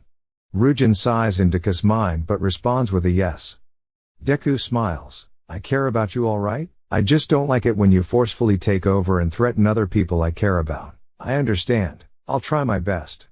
Deku nods. He feels the pain coming back and he knows he won't be asleep for much longer. Thanks, Deku says just as he wakes. Bakugo's arm has moved so Deku can get up and change out of his sweaty clothes. Deku hates getting sick. Due to him being a dragon, his illnesses are much worse than normal. He stays standing as Bakugo sleeps. Deku notices how much calmer he seems when he is sleeping. Deku puts a hand in Bakugo's hair for a second then pulls it away. He sighs and goes to the bathroom to fix his hair and redress his wounds, maybe even take a shower. It's nearly 6. He managed to sleep for 3 hours. It was nice while it lasted. Deku steps out of the bathroom wiping his hair with a towel in his left hand. He walks out and sees Bakugo watching him tiredly. Morning, Deku says, putting the towel down. How long did you sleep? Bakugo notices how tired Deku was. 3 hours. I was able to talk with ᴜᴘ for a while and that was about it. Deku says, walking to high closet and throwing the dirty towels in the hamper. He turns and Bakugo is standing. You should have slept more. Bakugo says, looking at him sternly. Deku shrugs. I couldn't. Being sick while being a dragon isn't easy. Also, the painkillers you gave me weren't strong enough to let me sleep. The ones I use are at my house. Deku says, watching as Bakugo checks his phone. Bakugo looks up and meets Deku's gaze. You said you have pill that will help you at your house? Deku nods. Yeah? Why? Deku asks, slightly concerned. Bakugo looks back at his phone and types something. I'm making Mina go and get them. Where are they in your house? Deku sighs. Cabinet to the left of the fridge. Middle shelf, and it's the blue-lidded one. Bakugo types what Deku says and the phone stops buzzing. Deku walks to the bed and sits down. I don't know why you're doing this for me, Deku says, looking up at Bakugo. Bakugo shrugs. You're sick and in pain. Why wouldn't I? Because you're Kachan and you literally told me to kill myself a few months ago. Bakugo flinches and grimaces. I don't actually mean it, Bakugo confesses. Deku leans forward looking at him. So why did you say it then? Bakugo looks away and puts a hand behind his neck. Because I honestly thought you were quirkless. I cared about you. When I got my quirk and you didn't and you still wanted to be a hero, I was worried it would get hurt. I don't want you to die in the field because you were quirkless. It was my horrible way of protecting you, I guess. Deku stares at Bakugo in a mix of awe and amusement as Bakugo says this. Deku chuckles while leaning back. You fucking suck at expressing your emotions, Deku says. Bakugo scoffs. I fucking know, alright? I know. Just don't do it. FCK. Just say you hate me already. Deku crosses his legs smiling at Bakugo. Bakugo was looking at the floor with his fists clenched. But I don't. Bakugo looks at him sharply. Why? Deku cuts him off, raising his hand and looking Bakugo in the eyes. I don't hate you. Ryujin might, but I don't.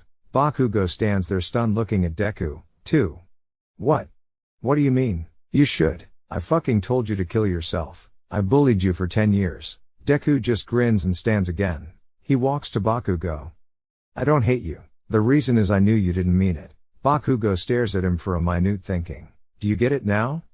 Deku asks softly. There is a knock at the door and Deku pulls away from Bakugo and answers the door. Hey Mina. Oh. Yeah, thanks. He says. Deku shuts the door with the pills in hand. He sighs. He turns back to Bakugo. Deku decides to answer when the pain is no longer existent. He takes a pill and swallows it effortlessly. Bakugo watches this and is stunned. He doesn't need any water to take it. He just swallows it and closes the bottle and puts it on the bedside table and turns back to Bakugo. Since Eldera, I noticed after you kicked the crap out of me, Deku put it in air quotes because if Deku had been pretending, he could have kicked Bakugo's ass. You would grimace as you walked away, or would twitch when I whimpered. Sometimes I heard you defending me from the other bullies. A look of regret would flash over your face when I cried. It was usually barely noticeable to the other students, but I always noticed the looks of pain that sometimes shot over your face when I lay on the ground. I knew you cared. I just had to put on an act to protect you back, Deku explained, watching the reactions splay over Bakugo's face. Pain. Confusion. Wonder. Awe. Sadness. You knew but did nothing about it. Was the whole thing an act? The crying? The pain? The terror? Was even being knocked out an act? Deku sighs and nods. Yes. All of it was an act. There was an accident and I realized I had to protect everyone in the school from me. I played it all. The pain and the terror.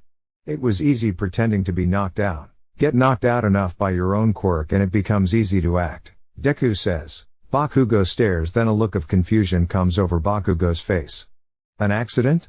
Deku flinches and closes his eyes and digs his nails in his palms. He stays like that for a second then looks at Bakugo. I don't want to talk about it, Deku says softly. Bakugo watches as Deku flinches. Hard. Bakugo stares as Deku's claws dig into his hands but not enough to draw blood. What had happened to cause Deku to not even want to think about it? Deku takes a deep breath and then opens his eyes. Bakugo immediately notices his eyes now have a reddish tint. His eyes are sad and hard at the same time. I don't want to talk about it, Deku says, and Bakugo notices how his voice shakes. Bakugo nods understandably. Bakugo sees Deku blink and the red tint to his eyes are gone.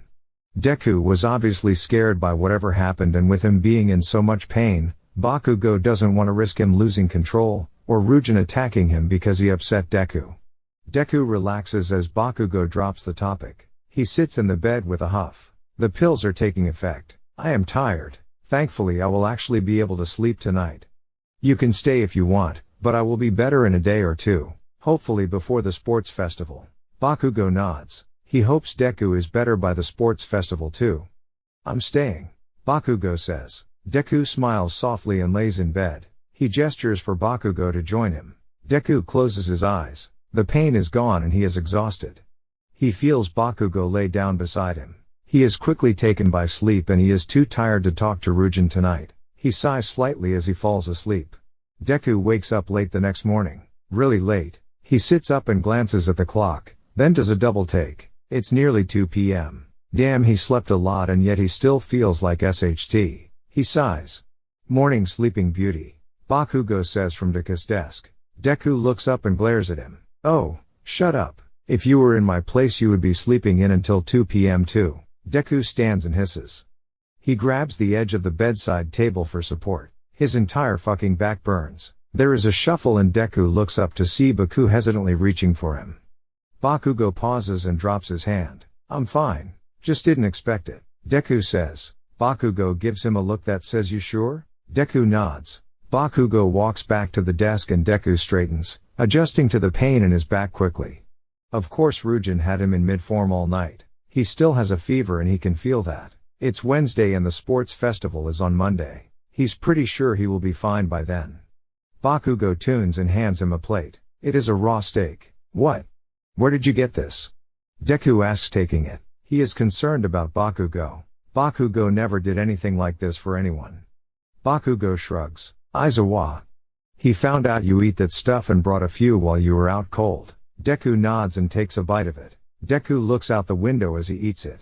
His teeth very easily slice through it. He senses Bakugo watching him but he doesn't pay attention to the blonde. Will you be better by the sports festival? Bakugo asks when Deku is halfway done with the steak.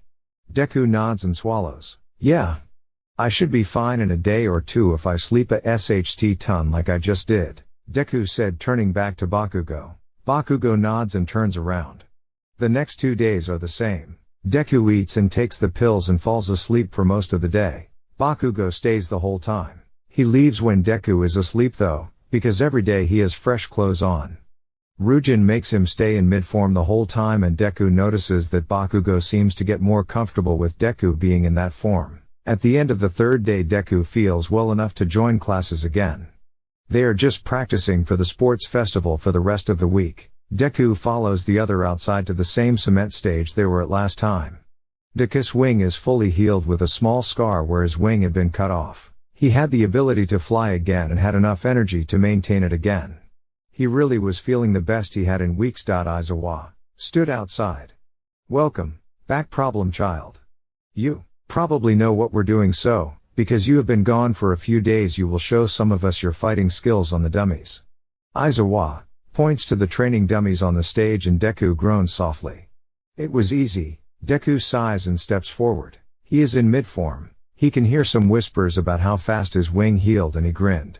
Deku walks to the dummy.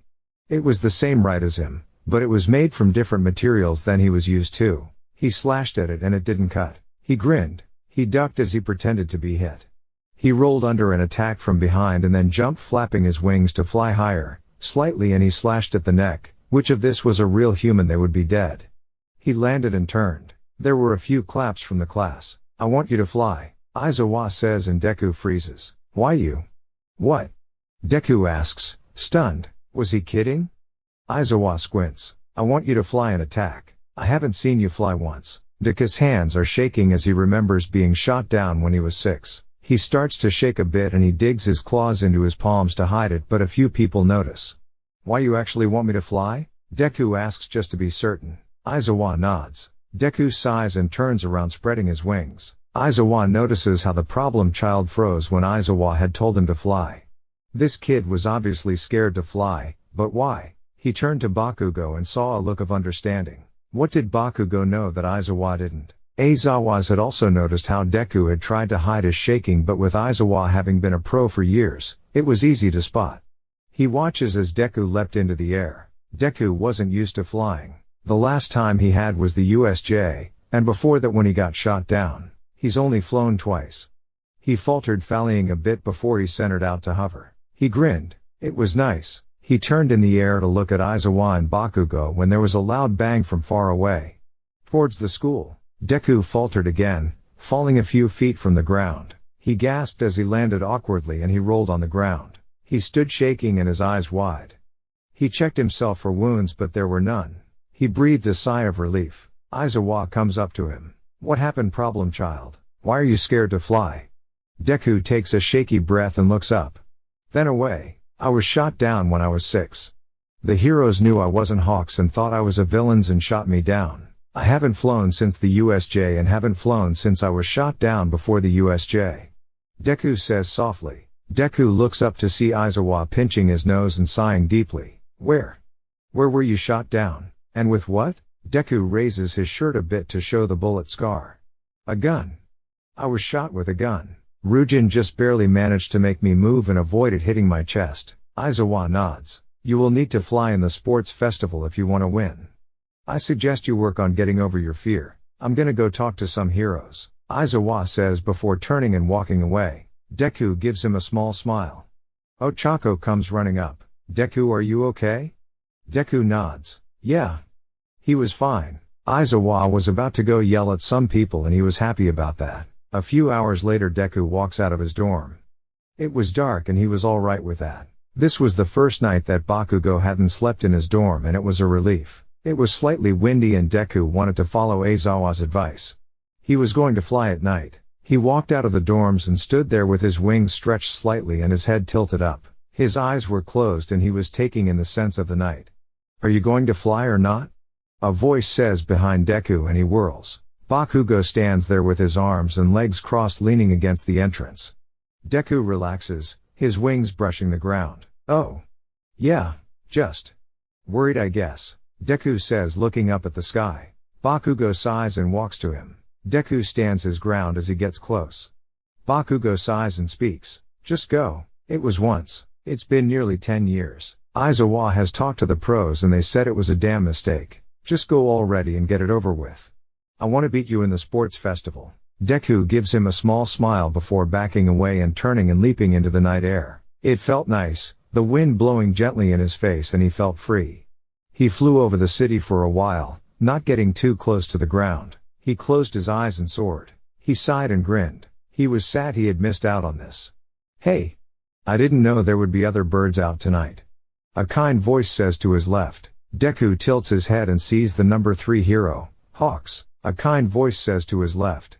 Deku tilts his head and sees the number 3 hero, Hawks. Deku yelps and falters in the air. He falls a bit, still not used to flying and he is extremely close to a roof.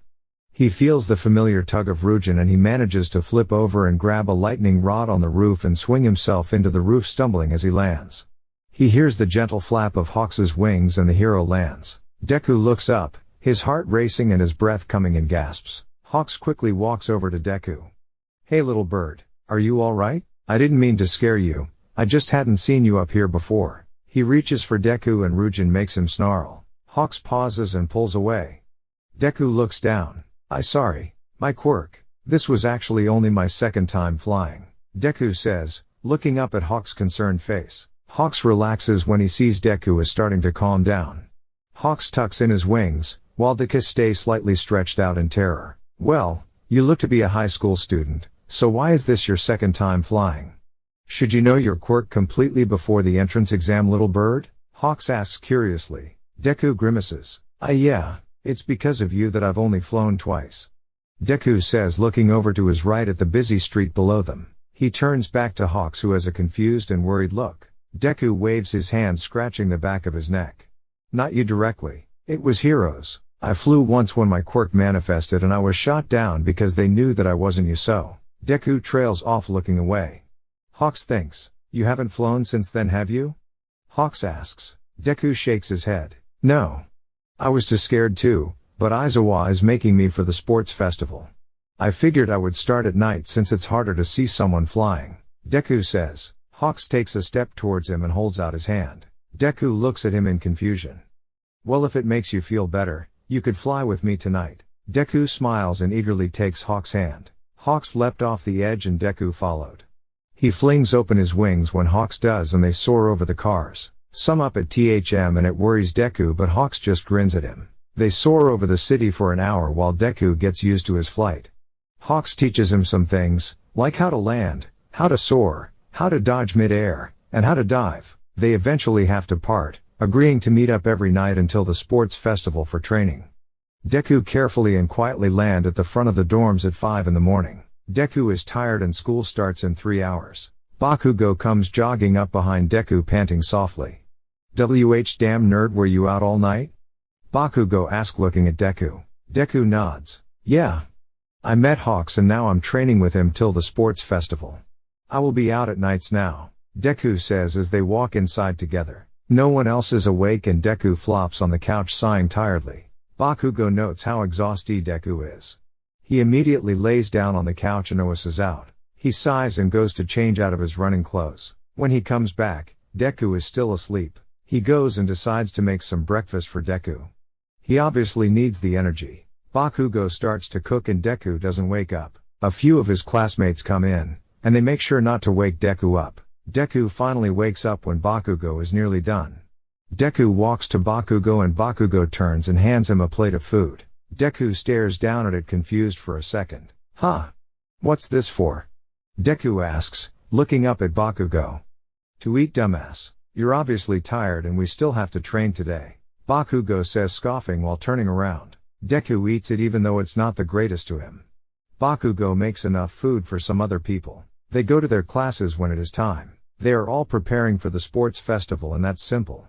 Today they went to the huge gym. There are bikes, sparring corners, and punching bags. Deku looks up at the rafters, large enough to hold a few humans. Deku grins as the sound of people training surrounds him. He spreads his wings and easily flies to the rafters. His wings are still sore from flying for hours. He decides to put everything Hawks taught him to practice. He dives and soars up twisting to avoid a fake attack and he twists in the air and lands rolling and pretending to fight. Bakugo watches in awe as Deku soars to the rafters. He lands and then dives and starts pretending to be fighting in mid-air. How did he get this good in one night? Some of the class stop to watch Deku. Bakugo watches as Deku continues to pretend to fight. He seems so focused. He twists into the air and tells upwards and finally faces Bakugo spreading his wings and hovering above the class. He sees Deku tilting his head and grinning at Bakugo. Bakugo blushes slightly as Deku slowly lands walking a few steps closer. Bakugo turns to look anywhere but Deku and sees Aizawa giving Deku a proud smile. Aizawa sees Bakugo looking at him and hides his face in his scarves. Deku walks closer to Bakugo, his wings spread slightly outwards from his sides. It feels nice to fly and to practice what Hawks had taught him, and now it was time to put it to the test. Bakugo looks away as Deku gets closer. Deku stops a few feet from Bakugo and Bakugo is obviously trying not to look at him. Deku grins and tilts his head and Bakugo blushes even more. Kachan. I want to fight you. We can have most of the gym and no out of bounds. The first person to be pinned losses. Do you accept? Deku asks. Bakugo looks at him. Of course I do. Prepare to lose.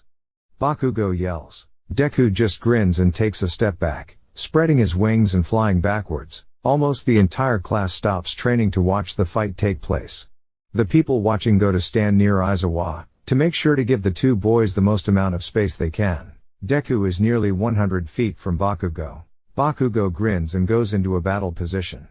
Deku just crosses his legs and spreads his wings. Bakugo charges yelling. Deku times his attack and flies up, but Bakugo predicted that. Bakugo leaps, raising a hand to slam it down on Deku's shoulder, but Deku flies to the left and dodges the attack, Bakugo's palm hitting empty air. Deku grins as he steps on Bakugo's back. Deku uses Bakugo's back to launch himself towards the rafters. He grabs a rafter with one hand and swings himself to sit on one as Bakugo corrects himself. Bakugo snarls up at Deku, but he has to admit whatever Hawks taught him last night, it was amazing. Deku smiles down at him. Give up yet? He asks. The gym is nearly silent and his voice echoes. Bakugo snarls at him again. Of course not, Deku. Come down and fight me out, I'm coming up to you. Bakugo threatens. Deku just grins. Try me, Deku says and Bakugo grins this time.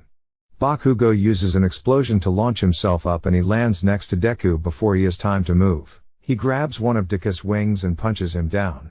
Deku yelps as he falls with his back to the ground.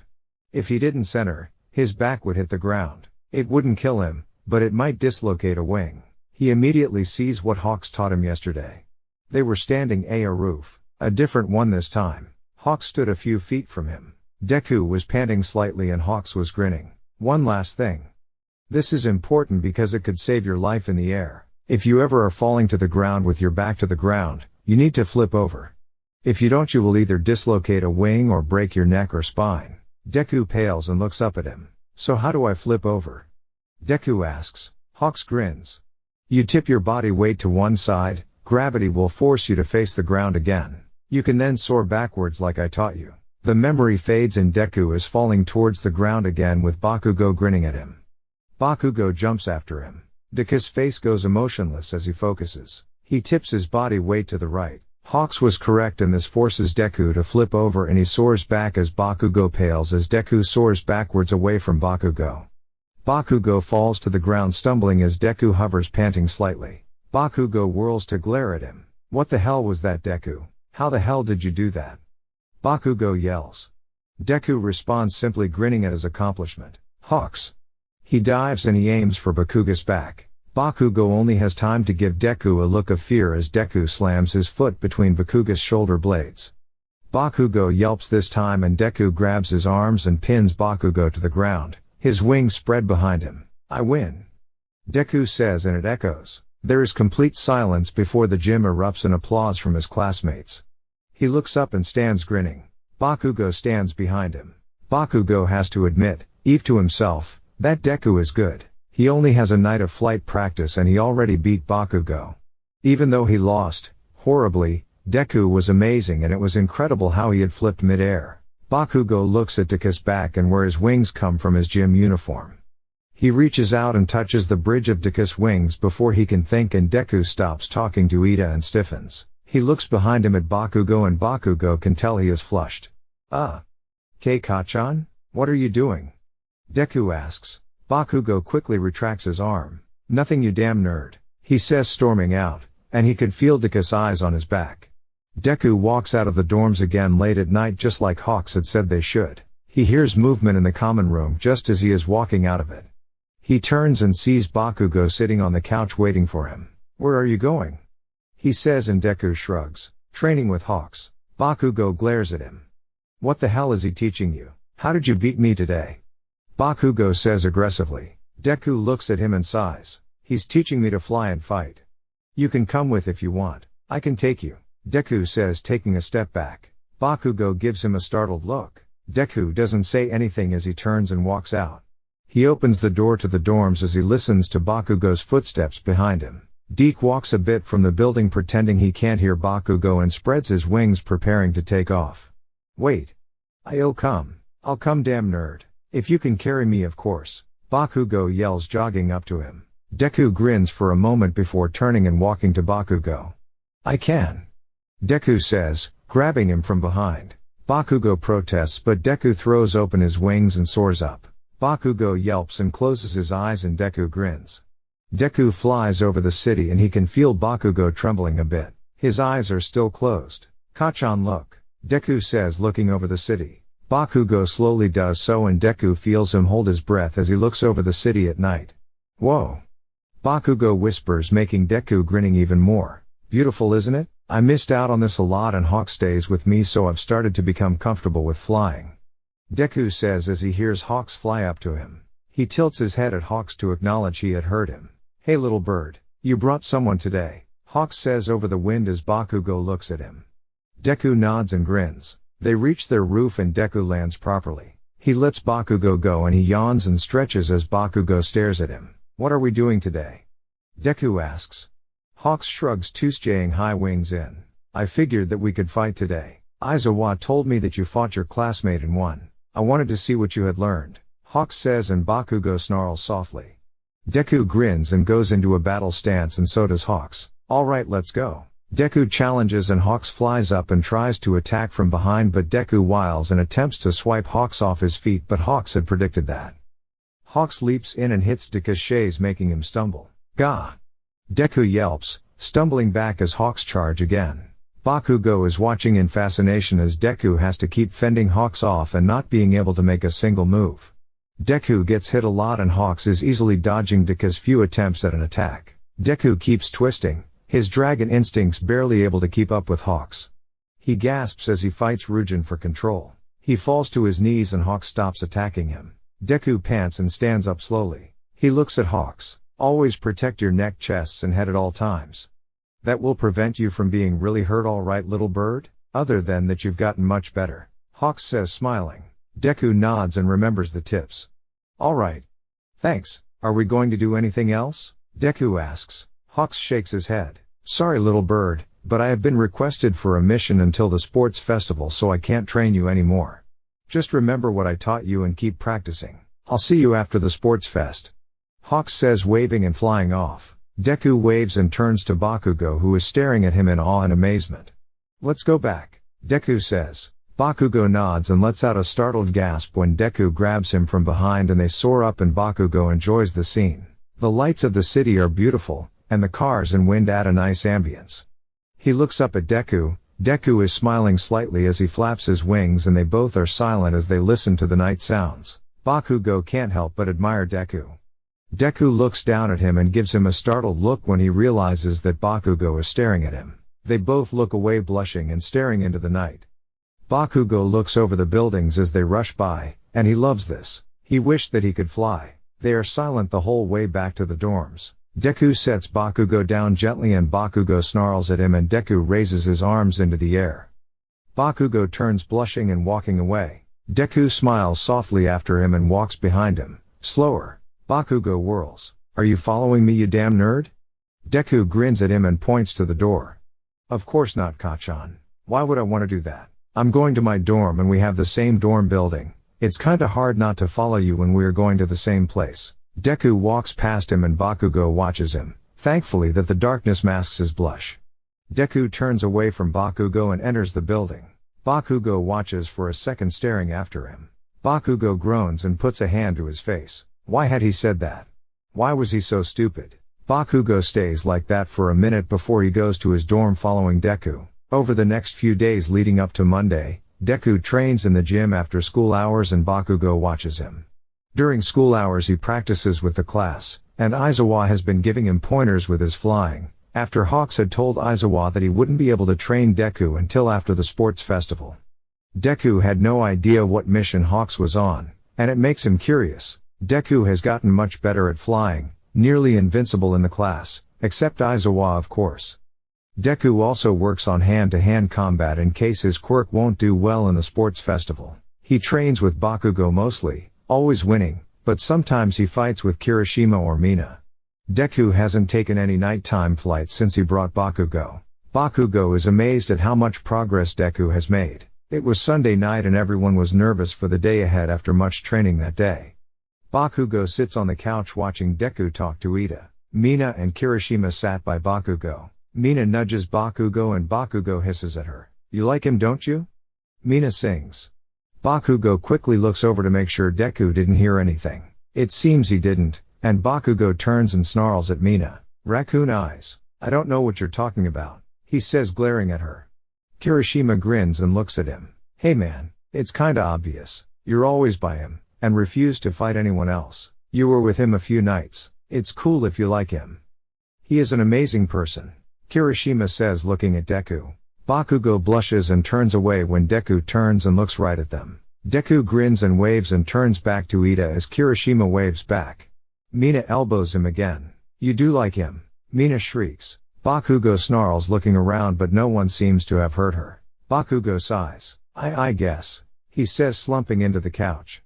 Mina yelps and claps her hands, excited for the new tea. Kirishima grins, and Deku pauses, not looking behind him as he hears the whole conversation with his dragon senses. The next day is the sports festival and everyone is excited. They had all trained and were all hoping for the best. They changed into their costumes and loaded the bus. The place where the sports festival was taking place wasn't far, but they still rode the bus anyway. Deku wasn't in mid-form, so that he could save up energy and so that he wasn't taking up too much room on the bus. Deku watches as the class talks. He laughs sometimes, but he is thinking about what Bakugo had said last night. Su sits next to him. Bakugo starts yelling at Denki and Deku smiles. Su elbows him. Hey! You seem distracted today, Kero. What's up? Su asks. Deku looks away from Bakugo to look at her. He scratches the back of his neck, looking away. Oh, it's nothing. Just thinking, Deku says. Su looks at him for a second, then at Bakugo, who was still yelling, making it so the rest of the class couldn't hear the conversation that Su and Deku were having. You heard what he said last night, didn't you, Kero? Su asks. Deku looks at her for a second and blushes, looking at the floor, with a hand still on the back of his neck. Deku looks at Bakugo. Yeah, I did. I don't really know how to feel about it. I mean, I've always looked up to him my whole life and I've forgiven him for what he did in the past. He kissed me a few days ago, but I thought it was just to rile me up, so I did it back. Deku pauses. A sudden realization comes to him. Oh my god. I kissed ᴘᴇ-chan, and I thought it was a joke, when it wasn't. Deku says, staring across the bus. He truly had thought Bakugo had done it to rile him up, so Deku had just done it back, thinking it was a joke. Bakugo had been trying to say he liked Deku. Had he taken it the wrong way? Deku pauses again. But, did he like Bakugo back? He had never had a crush, so he had no clue. Was it normal for your friend to make your heart race every time he got close? Before Deku could ask Sue, the bus stopped and they got off. Deku went to get up, but Bakugo stepped in front of him. Deku steps back and Bakugo gives him a weird look and continues walking off the bus. Deku looks up at the huge building with his classmates. It was a huge circle that had walls that were insanely huge. They actually might be able to fit Deku in true form, but he really didn't want thousands of people to know his quirk. It scared him enough that the villains knew it, but civilians would be terrified of him. The class walked in and he saw all over the other first years there. The support classes, the business classes, and many others. Deku looks around a lot as he walks, observing everything. He for an instant forgets what he was thinking about on the bus. He remembers it all when he sees Bakugo looking over his classmates to see where they're going, and Deku blushes looking down. Was this normal? They get to the center of the building. There is a lot of room. Deku looks around when Midnight comes up to the stage. There are some whispers about her costume, and Deku remembers all the notes he had taken about her. She was the R-rated hero. The whispers continued for a while before she spoke up. Hello ladies and gentlemen. Today we have the sports festival for our first years of all classes at UA. I would like to welcome Katsuki Bakugo up to the stage to give the student pledge. Deku and remembered when Aizawa had came to him asking if Deku would do this, since he was first in the class. Deku had refused, not wanting all the attention and stress of figuring out what to say, so it had been passed on to Bakugo, the second in the class. Deku was worried about what Bakugo would say.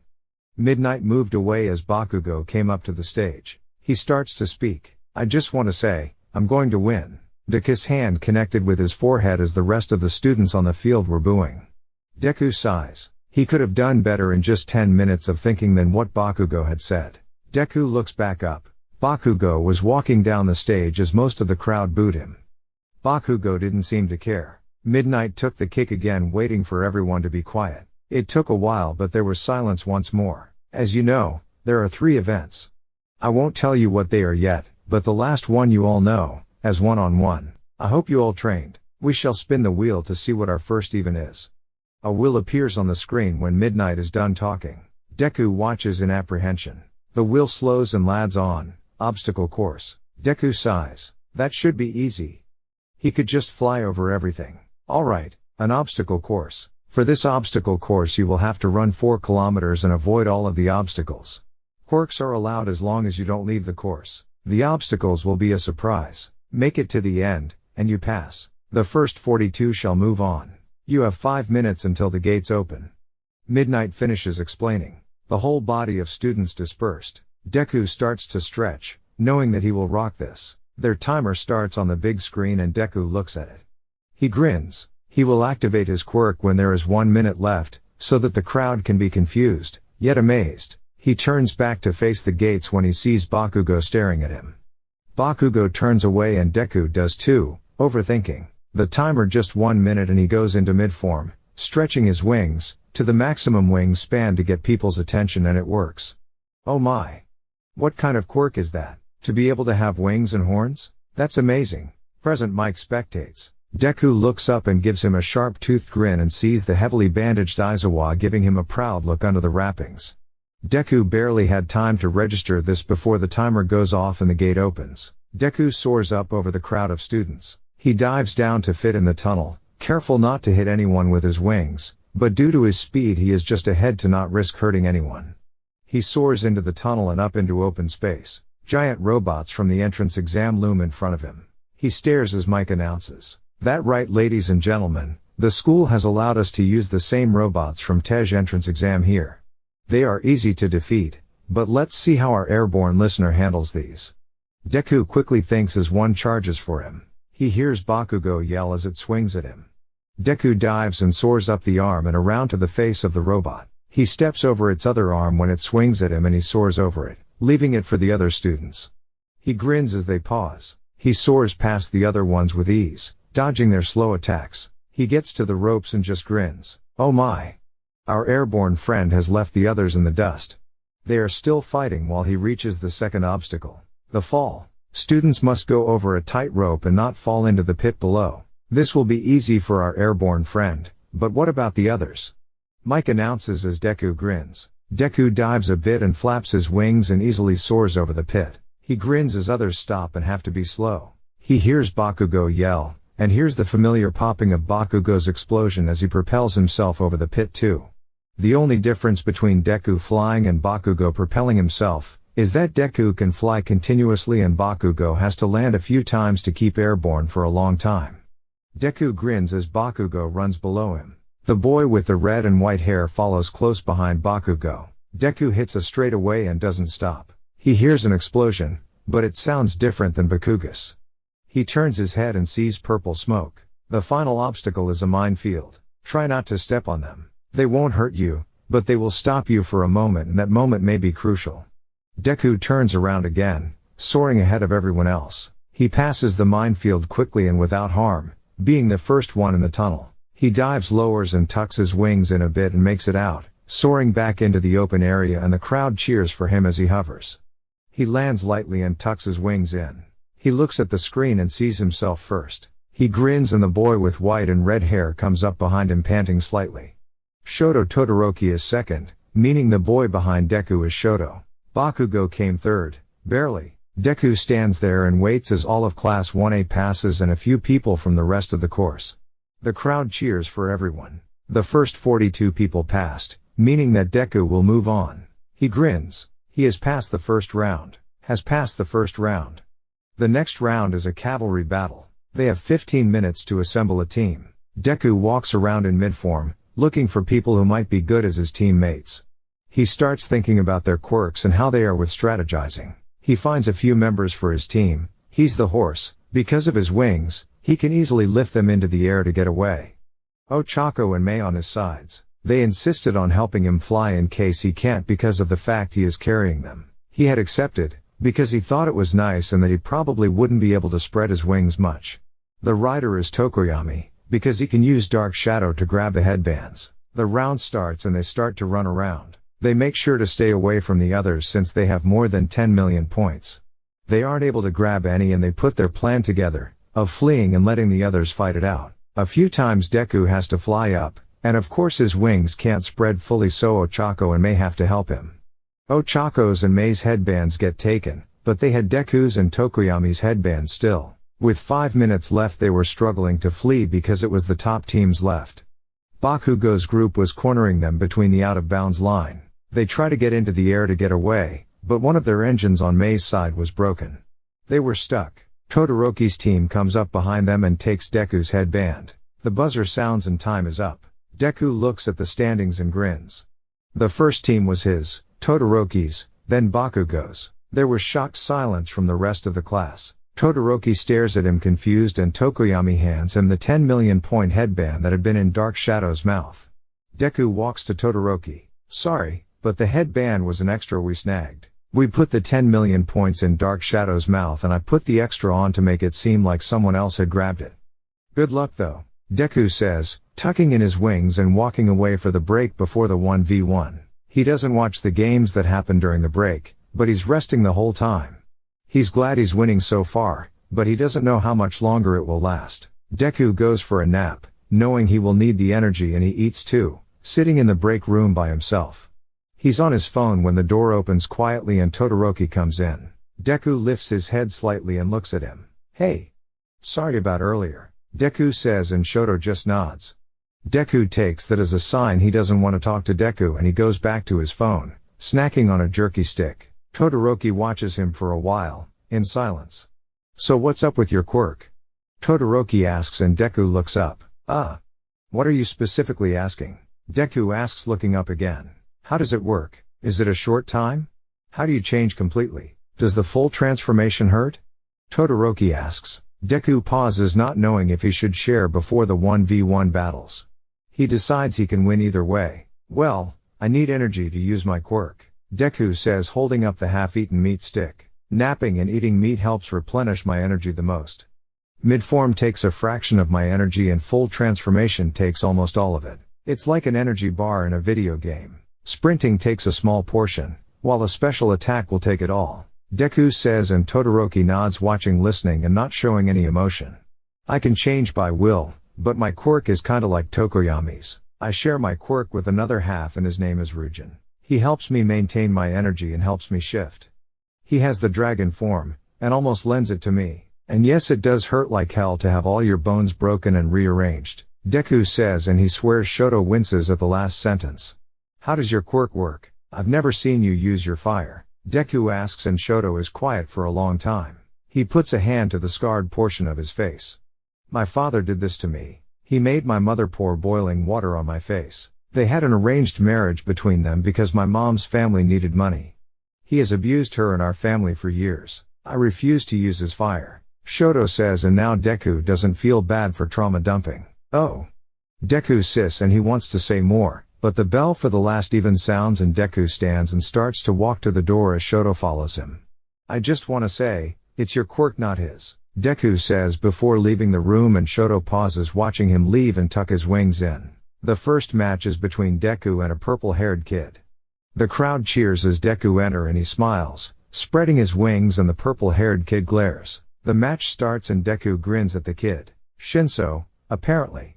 So how does that quirk work? What are you, a lizard?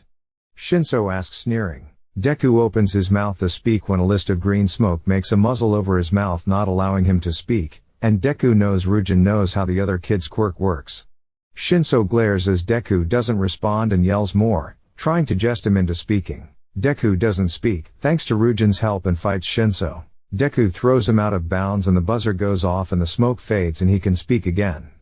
Deku walks to Shinso and holds his hand out. Hey, good job. Sorry if I hurt you, Deku says, and Shinso looks up and slowly takes his hand, and Deku helps Shinso up, smiling. It's fine. Nice job. And kick the others' asses, Shinso says, giving him a small smile back, and walking off. Deku nods and walks off too, grinning. I don't remember how the order went in the anime and I'm too lazy to write all that, so the small order in the anime, but Deku wins every match he's in until it's just him and Bakugo. Deku walks out grinning and so does Bakugo. Deku is kinda scared he'll hurt Bakugo, but knows he can restrain himself. The match starts and Bakugo sneers. Deku knows that soft side to Bakugo is gone for the moment, and Deku dodges and attacks from Bakugo and flies up and attacks Bakugo's back. Bakugo whirls last Sekong and hits Deku's side with his cracking hand, and Deku yelps and rolls a bit away, his side burning. He winces and stands glaring at Bakugo. Not so good now, are you, now that there are no rafters? Bakugo sneers and Deku just grins back. Deku flies up and dives at him, and Bakugo prepares to attack him, but Deku changes direction and attacks Bakugo head on, and they grapple as Bakugo starts to lose ground as Deku stays in the air pushing him. Bakugo nears the line, and growls and shoves Deku away. Deku corrects himself in the AJR and Bakugo charges at him and grabs Deku in the air, and they fall to the ground wrestling on the ground. Bakugo grabs Deku's head and slams his head into the ground, and Deku's vision swims and he groans. Bakugo pulls back and glares as Deku tries to get up slowly, his head throbbing. He touches his head and looks at his hand, and his hand is covered in blood. He freezes, his eyes widening. Bakugo watches as Deku stares at his bloody hand and starts to hyperventilate. Bakugo is confused for a second. Is he afraid of blood? Bakugo moves closer, but Deku looks up and his eyes turn red and he snarls inhumanly. There is a large puff of green smoke and Bakugo covers his face coughing and looks back up. He is slammed into the ground and is pinned as the smoke clears. Bakugo looks up. A tall green dragon covered in scars towers over him, snarling inches from his face and its teeth bigger than him. Bakugo tries to move, but the dragon pins him. It bleeds from one of its horns and the tail flicks angrily, covered in spikes that could maul him in seconds. The crowd screams and tries to get away from the dragon as fast as they can, but the school watches dumbfounded. Aizawa is yelling something and trying to use his quirk, but it's not working. Bakugo looks up at the dragon fearlessly. Deku. Ryujin. I won't hurt him. It was just a small fight. I wasn't gonna hurt him. Bakugo says softly and the dragon roars in his face and Bakugo's ears ring. He winces slightly. Not gonna hurt him? Not gonna hurt him? You pinned him down and slammed his head into the ground. He was bleeding. You were gonna hurt him. Ryujin roars, the voice gravelly and deep in the dragon's throat. Bakugo shakes his head slightly. It was training. Look where we are. It was practice. I wasn't gonna hurt him. I'd rather kill myself before doing that. Bakugo says and slowly puts a hand on the dragon's nose and the eyes soften slowly and turn green and the dragon stops snarling and lets him go. The dragon disappears and in its place is a hyperventilating Deku, his head and hands still covered in blood as he stares at his hands. Bakugo walks forward slowly and kneels down to Deku. Deku doesn't look up, shaking and sobbing softly. Deku, it's okay. It's okay, Bakugo says, touching his shoulder, and Deku flinches, obviously reliving something. Shoto realizes he's having a panic attack and jogs forward to Bakugo. Let's get him somewhere quiet and empty. Shoto says and Bakugo looks up and nods and they help Deku stand and walk away slowly, leading him to the break rooms. Deku is still panicking and shaking. Shoto sits in front of him and Bakugo cleans Deku's hands off and wraps his head. Breathe, okay? Breath with me. Focus on me. Shoto says and Deku looks at him, his eyes filled with tears. Shoto breathes slowly and Deku tries to copy him, and after a while gets his breathing to normal as he continues to shake and sob. Bakugo watches, not understanding. Shoto helps calm Deku down and eventually Deku draws his knees in, his quirk completely cancelled, not even in mid-form. What happened? What caused you to panic? Shoto asks softly and Deku doesn't reply for a moment. When I was 5 and still discovering my quirk, I was walking home from school. It was dark and staring to become winter, so it was cold. I had stayed after school to do some studying for an assignment I had. I walked past an alley and I was grabbed. I was pinned to the alley wall by a man. He had a knife and was a wanted villain. He pinned me and threatened to kill me and I was terrified. He was about to slit my throat and I lost control. Deku breaks off with a sob and Bakugo watches as he puts his head down his knees and sobs as Shoto waits too. Ryujin took over and made me transform. I snapped his neck and then mauled him. I didn't remember doing it until I became human again and I was coved in his blood. He was in shreds in front of me and had this terrified frozen look on his face as his head was in an awkward position and his limbs were shattered. I ran back to my house and changed and burned the clothes. I tried to forget it but couldn't. The police found his body the next morning and there was blood, everywhere. It was one of the most gruesome crime that they had seen in years. I'm a murderer.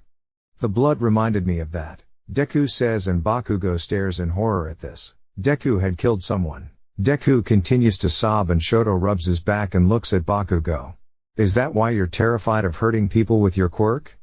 Bakugo asks and Deku nods, shaking. Bakugo thinks and kneels in front of him. It wasn't your fault.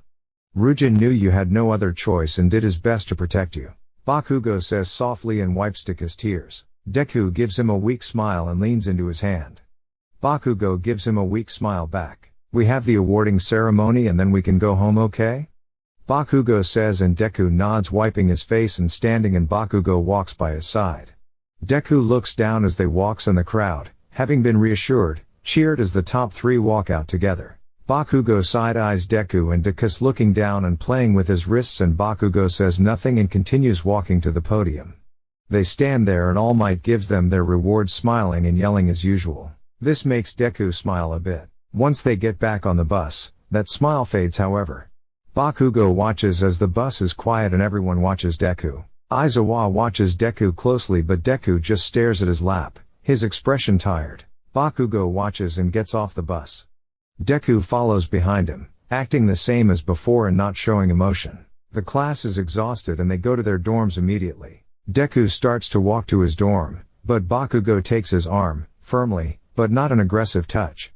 Bakugo drags Deku to his dorm and Deku just follows him, not fighting it. Deku follows Bakugo silently, exhausted from fighting for a long time and exhausted from his panic attack. Bakugo throws open the door and leads Deku into the room. Deku sighs and just lets him. Bakugo closes the door and faces him. Why are you here? Deku asks, his tone exhausted. Bakugo gives him a confused look. It's my room. He sees us, waving his hand at the dorm. Deku sighs and shakes his head. No, I mean, why are you even interacting with me? I'm a murderer. Why do you even touch me? he asks, and Bakugo pauses before sighing and draking a few steps forward. If you can't figure that out, you're as much as a fucking dumbass as I thought.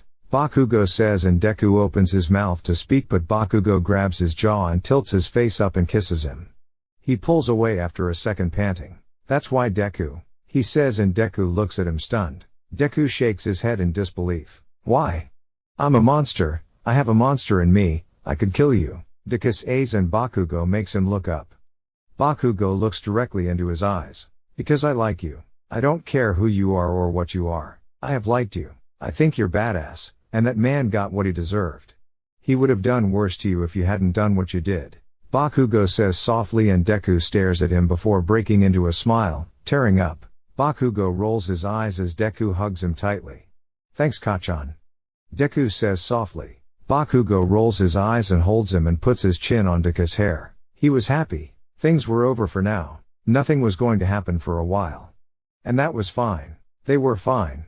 The world was fine. Well, to the villains it wasn't.